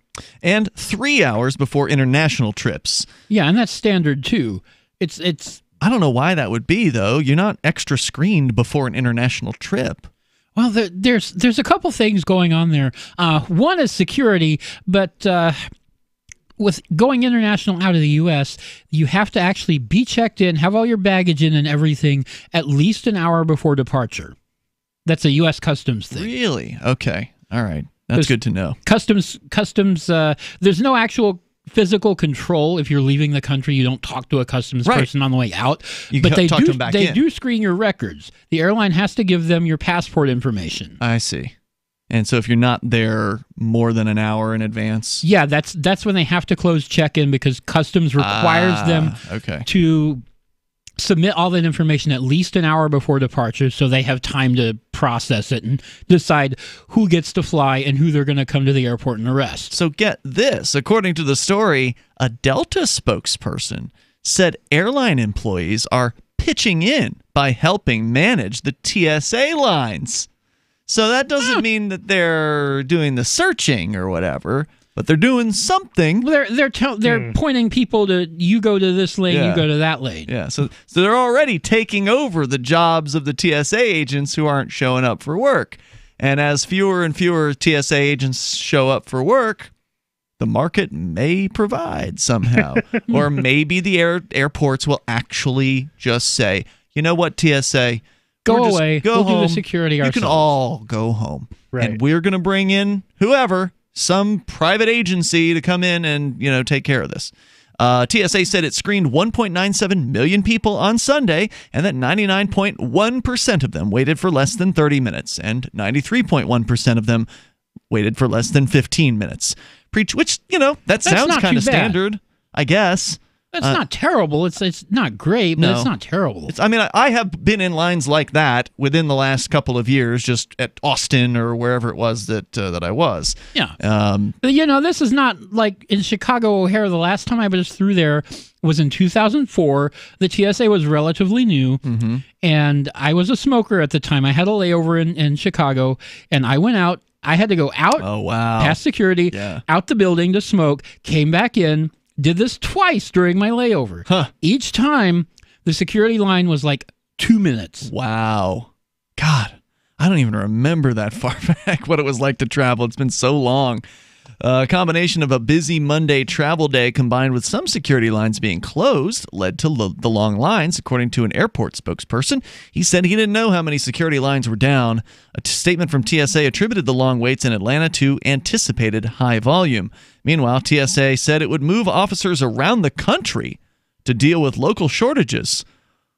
How many people want to travel for their job they're not getting paid for? My God, it's bad enough to just have to show up to work on time without getting paid, but now they want you to actually fly or get on a bus to go to a different airport to work? or commute. I mean, you're talking about like if your job is at Westchester Airport, they're going to make you go down to JFK or something like that, which is like an hour commute. Could be. Let's see here. George Bush International or Intercontinental Airport in Houston. Security checkpoint and ticket counter that were shuttered Sunday afternoon in Terminal B will remain closed through Tuesday. The terminal handles United Express flights. Passengers must go through checkpoints in other terminals, then walk or take a train to planes parked at Terminal B, said the spokesperson for United. Miami International Airport closed one of its concourses for part of Saturday and Sunday, shifting about a dozen afternoon and evening flights each day to other concourses so that TSA workers could adequately staff the other checkpoints. So they're trying their best to deal with this, but they've got to be talking about it, right? Like there have to be meetings happening at these airports where they're like, okay, this is just going to get worse, right? Because it's just going to get worse. Just going to get worse until Trump backs down and says, okay, fine, we have a budget. And he's saying it could last for months or years. That's what he said a couple of weeks ago. This will not last months or years. When does the Democratic House take over? It happened. Yeah. And there's nothing you can do about this. Because you know who else is not getting paid? The Secret Service. That's true. As though the Democrat, anybody's going to attack and put Pence in power. The official union representing TSA workers said TSA canceled employees' vacation requests about a week ago. Quote, since nobody's getting paid, TSA officials don't want them to take their annual leave, said Cairo de Almeida, president of the Government Workers Local Union in Seattle. He said he's been asking local food banks if they can help the workers. And there are, speaking of banks, banks, the ones you put money into, they're offering cash to government workers. Yeah, your federal credit union will give you a short-term loan if you're a government employee. And not even credit unions, but like big banks, the regular TD banks, Bank, Key Bank. Every bank website I've been to has a message right there at the top. We care about our federal workers. Click here for more information. And it's usually like $1,000, which isn't going to last you too long. Not going to last you too long, but it may make the difference between getting through this and not getting through this. So Gregory, TSA spokesperson, said that it wasn't a TSA decision. Under guidelines from the Federal Office of Personnel Management, paid time off is canceled for employees, including the airport screeners, who are exempt from certain federal labor laws. In Atlanta, Monday's long wait times come with less than 3 weeks remaining before the city hosts one of the world's biggest sporting events, Super Bowl 53, on February 3rd. It's expected to bring hordes of travelers to Atlanta for the game and days of concerts and related events. So, if you're planning to go to Atlanta for the Super Bowl, you might want to get there early. Yeah, well, that'll be a problem when you're actually trying to leave. That's a good point. There's more coming up here in moments. You can take control of the airwaves. Coming up, let's talk about the hamburgers in the White House. And apparently, Trump's... Oh, I didn't even get to mention the gun. Oh, yeah, the gun. Yeah, let's talk about that, too. The gun that made it through TSA. Because they do such a good job. Right. It's Free Talk Live. Does your dog itch, scratch, stink, or shed like crazy? Come to Dynavite for help. Order a 90-day supply of Dynavite. Everything we tried failed except the Dynavite. Pick up 2 bottles of Super Mega Fish Oil. Get the 3rd bottle free. Packed with omega-3, DHA, and EPA fatty acids. Super Mega is great for your dog's immune system, healthy skin, and soft, shiny fur. Dogs love it. Try Super Omega Fish Oil. Buy 2, get 1 free. At Dynavite.com. DINOVITE.com. Are you a cryptocurrency advocate? The Crypto Tip is the ideal outreach tool to help new people discover cryptocurrency. It's a printable business card-sized tip that you can give to service providers, preferably in addition to a good cash tip. When the server scans the QR code, it'll bring up an explanation of cryptocurrency, how to install a wallet, and allow them to claim the tip. If they don't claim the crypto, you get your tip refunded to you after a time period you specify. Plus, if they do claim the tip, you get an email alert. Create as many tips as you want at cryptotip.org. That's cryptotip.org. Marijuana has unleashed a green gold rush across our nation. It's creating $10.8 billion in new wealth a year. And every day, it's transforming more and more Americans into millionaires. In an historic event, former Speaker of the House John Boehner reveals how you could become one of them. Join him online for the American Cannabis Summit. Attendance is 100% free, but space is limited. To secure your spot, text JOIN to 76280. This event is the first of its kind ever. John Boehner and an esteemed panel will reveal which cannabis stocks are primed to deliver life-changing windfalls in the weeks and months ahead. Plus, they will show you how to become a cannabis angel investor, backing the hottest startups before they potentially become worth billions of dollars. To join American Cannabis Summit, text JOIN to 76280. Attendance is free. Text JOIN to 76280. Text JOIN to 76280.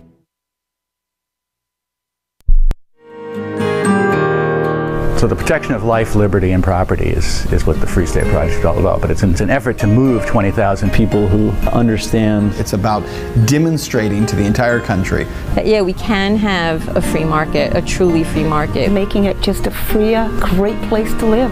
It's the world's largest voluntarist libertarian community, and it's only getting bigger. That's amazing. To be able to move to a place where other people passionately believe in being free and independent. What the Free State Project is managing to do, though, is to put their money where their mouth is. It's physically getting up across the country and saying, let's go someplace and let's demonstrate the power of these ideas. There's a lot of kind of philosophy that surrounds liberty. There's a lot of thinking about it and talking about it. But here in New Hampshire, people are doing it. 101 Reasons Liberty Lives in New Hampshire, a documentary by Free State Project Early Movers. Watch it free at 101reasonsfilm.com. 101reasonsfilm.com. Some of you asked, and now we've delivered. LRN.FM's live Keene, New Hampshire studio shows are now streamed in HD on Twitch. Visit our channel at twitch.lrn.fm and give it a follow. If you have Amazon Prime, you get 1 free subscription on Twitch. If you use it on our channel, Twitch will give LRN.FM a monthly piece of your Prime subscription cost. So please watch, follow, share, and subscribe to twitch.lrn.fm. That's twitch.lrn.fm. I love My Magic Mud. I drink a lot of coffee. I had stains on my teeth. Then I found My Magic Mud, and I was told it would remove stains. So I paid attention when I brushed the first time. My Magic Mud is black tooth powder, and the difference it made in my teeth in 1 application was noticeable. With 4, my teeth were as white as you normal folks out there. Please go to mymagicmud.com and buy a jar. There's 150 applications for $25. You can use Bitcoin, mymagicmud.com. This is the Liberty Radio Network, broadcasting the latest liberty-oriented audio content 24 hours a day at LRN.FM.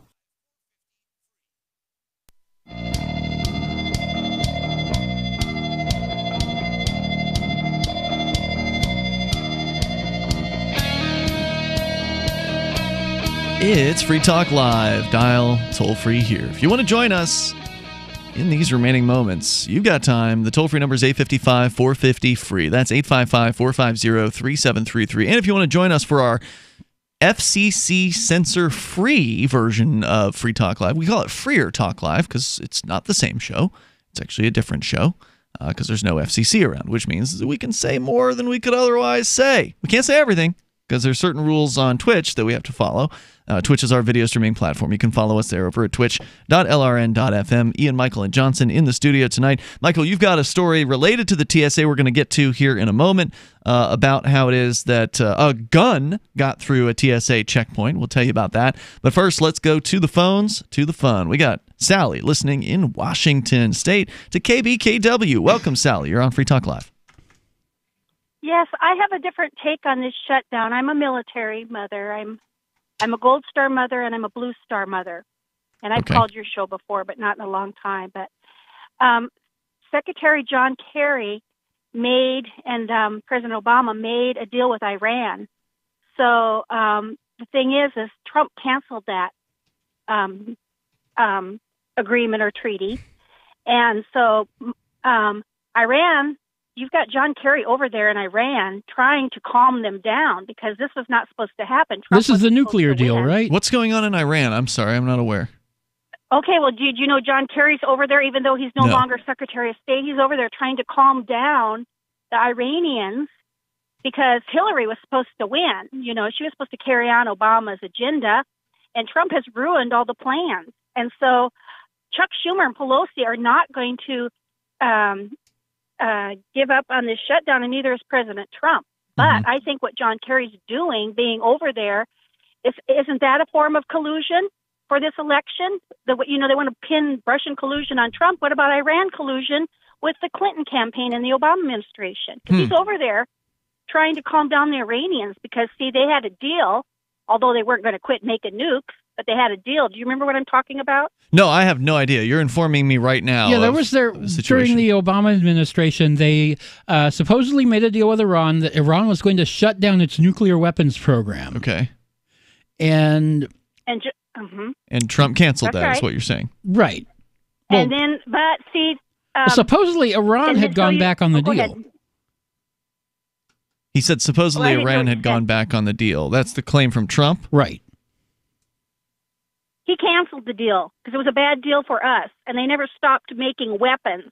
Okay. And so I think this shutdown has something to do with it, too, because many people thought Hillary was going to win. Many people, as you know, they thought 90% of the people would vote for Hillary. Well, they didn't. No. Bernie Sanders got a lot of voters. Of course, then she stole his election. Right. But we will go there. But I really think that this has influences the shutdown, too, with the standoff. I call it a standoff. So how does the shutdown affect the Iran situation? I'm not clear on that, according to you. Well, they made promises. Do you know what I'm saying? In a treaty, they made promises to Iran. And governments lie all the time. Money. You know that he sent money back to them. But this affects the shutdown, too, because they thought they would get in there and when Trump got elected, they thought they would have this big blue wave and that they would take over the House, which they did, and the Senate, and they couldn't start impeachment of Trump and get him out of there. So John Kerry flies over there, even though Trump canceled the Iranian deal, to calm the Iranians down. Do you see what I'm saying? No, I'm sorry. I'm having trouble. According to Trump here, he said John Kerry had illegal meetings with the very hostile Iranian regime, which can only serve to undercut our great work to the detriment of the American people. He told them to wait out the Trump administration. Was he registered under the Foreign Agents Registration Act? Bad. Technically, it is illegal to go to Iran, isn't it? So he probably did break some kind of rule. And Kerry apparently has replied. He's not the president, and he's no longer Secretary of State, is what I'm trying to state. Mm-hmm. But actions have consequences, and so. What anyway, I'm not clear on, Sally, and you haven't made to it clear to me, is what is it that you believe this shutdown has to do with the Iran visit with John Kerry? That's not clear to me. Well, you know, too, that they all went to Puerto Rico recently to have a party while Trump was in the White House trying to still get a deal. And they said no deal, and they went partying. You know about that, No, right? who went partying? Oh, you did? Pelosi, her family. See, I don't pay any attention to what politicians do. I don't care, because to me, they're all a bunch of lying scum. Went there. And so this is a Mexican standoff. That's what the best terminology I can think of. And so I don't know if it's a Mexican standoff, but it's definitely about. Well, it supposedly has to do with a wall. It's just an adage or a phrase or whatever. What it is it's political football. The Democrats and the Republicans are playing political football with these federal government workers, and I just find it amusing as hell. I hope it just keeps on going. What about you, Sally? Well, I just hope we get the border secure, because I'm a military family, and the ABCs of what military does that mean? Is you secure your airports. Well, I'm trying to tell you, ABCs is secure your airports, which you talked about the TSA, secure your borders, and secure your coastlines. And the number one job of a president is to keep American citizens safe. That's actually not true. That's all I have to share. That's actually not true at all. They don't have any such job. In fact, the federal government has no responsibility or obligation whatsoever to protect you or anybody else. Did you know that? Yes, they do. Nope. Sorry. I would like you to use the Supreme Court keeps saying. Open up Google. Okay, Sally, do you have? Okay, you just go ahead and hang up. She just hung up the phone. I wanted to ask her what it means to be a Gold Star mom. I mean, I've heard of a Gold Star gay before, but I've never heard of a Gold Star mom. I don't know what that means. It's some kind of. I can't even figure it out from context. I'm sure there's Google. Google. In fact, Sally, and those of you who believe like Sally, if you go ahead and open up a search engine and you search for no obligation to protect and search for that phrase, you will then find multiple court decisions from the federal Supreme Court. Not only the military, but the police too. None of them. They don't have any obligation to protect you. Now, that's not to say the police won't protect you. They might. They might also shoot your dog. They might shoot you. They might shoot your kid. They might set your house on fire. I mean, who knows what they'll do if you call them. They might, ignore the fact that you're deaf or that your relative has some sort of a mental issue and just beat them senseless because they didn't respond in the way that they expected them to. And then after the fact, even if they're embarrassed publicly over what they've done, they very rarely have to actually pay out for the violence that they've committed. Why is that? Because there's no legal obligation. Not only that, there's also legal protections. Right, indemnity. So there's the no legal obligation to protect, which doesn't really have to do with them beating the crap out of you, because they can still beat the crap out of you and get away with it with government immunities. They've got qualified immunity, they've got sovereign immunity, and some other kind of immunity that I'm forgetting right now. So they have no obligation to protect you. So when the TSA misses a gun that gets through its checkpoint, in this case... It was right in Atlanta. This story actually just came out today, but it happened on January 3rd, which is almost 2 weeks ago now. Gun got through TSA screening in Atlanta. And the passenger got all the way to Japan with it on Delta Airlines. From CNN, a woman who carried a firearm onto a flight from Atlanta to Tokyo's Narita International Airport on January 3rd returned to the U.S. the same day she arrived in Japan, according to Japan's transportation ministry. On Monday, which is yesterday, the U.S. Transportation Security Administration disclosed that a passenger at Hartsfield-Jackson Atlanta International Airport passed through a TSA standard screening checkpoint with a firearm after their standard procedures were not followed. Now, Japan's transportation ministry said there are no penalties for Delta Airlines or TSA, but it does deem TSA responsible and ask the organization to take preventative measures. I want to know how this got, who got the detection here? How did this gun come to the attention of anybody? Because you can walk off an airplane, you're not going to get necessarily security screened right there. Yeah, well, the passenger had forgotten the firearm was in their luggage. They found it, and then they said something to the airline. Okay. So they snitched on themselves. They were already in flight and already most of the way to Japan, apparently. And then it says they came back on the same day? They came back on the same day. Jesus. Apparently, Japan refused them entry and sent them back. Okay. Yeah, I guess they will screen you on an international flight when you get to your destination, won't they? So that's probably where it got caught. They do the immigration screening. They don't put you through security again unless you're changing planes. That's a good point. Yeah, so they're kind of relying on the previous if she security. hadn't said anything, she'd be in Tokyo Japan with a gun, firearm. Yeah, which is highly illegal, which is probably why she went back. Hey, we're out of time for tonight for our radio show. If you want, you can join us on twitch.lrn.fm here in just a few minutes with a very special episode of Freer Talk Live with no FCC censors. That's twitch.lrn.fm. If you're looking for work, it's a process of elimination, and you're trying not to be eliminated. So here's a tip for making the cut, and this might seem subtle, but to the person interviewing you, it's not. There is a world of difference between applicants who convey, "I need a job," and those who simply ooze, "I want to work," especially in these lean times when many you're competing with will seem desperate in "I'll take anything" mode. If you convey specific interest in this job at this company, you will be conspicuous. Thus, the value of going to school on the company you're applying to before the interview. With money and attention so tight now, effective communication skills have never been more important. For more tips for job seekers and everyone else, hit survivalspeech.com. I'm Holland Cook. So you've signed the Shire Society Declaration and are planning your move to New Hampshire to be around more liberty-oriented people. Next, sign up for the Shire Society Forum at forum.shiresociety.com. There are a bunch of people there who are already in the Shire, and they want to meet you. If you're already in the Shire physically, you should also come by the forums. Remember, not everyone uses Facebook. New people are signing up for the Shire Society Forum every month, so drop in and say hello at forum.shiresociety.com.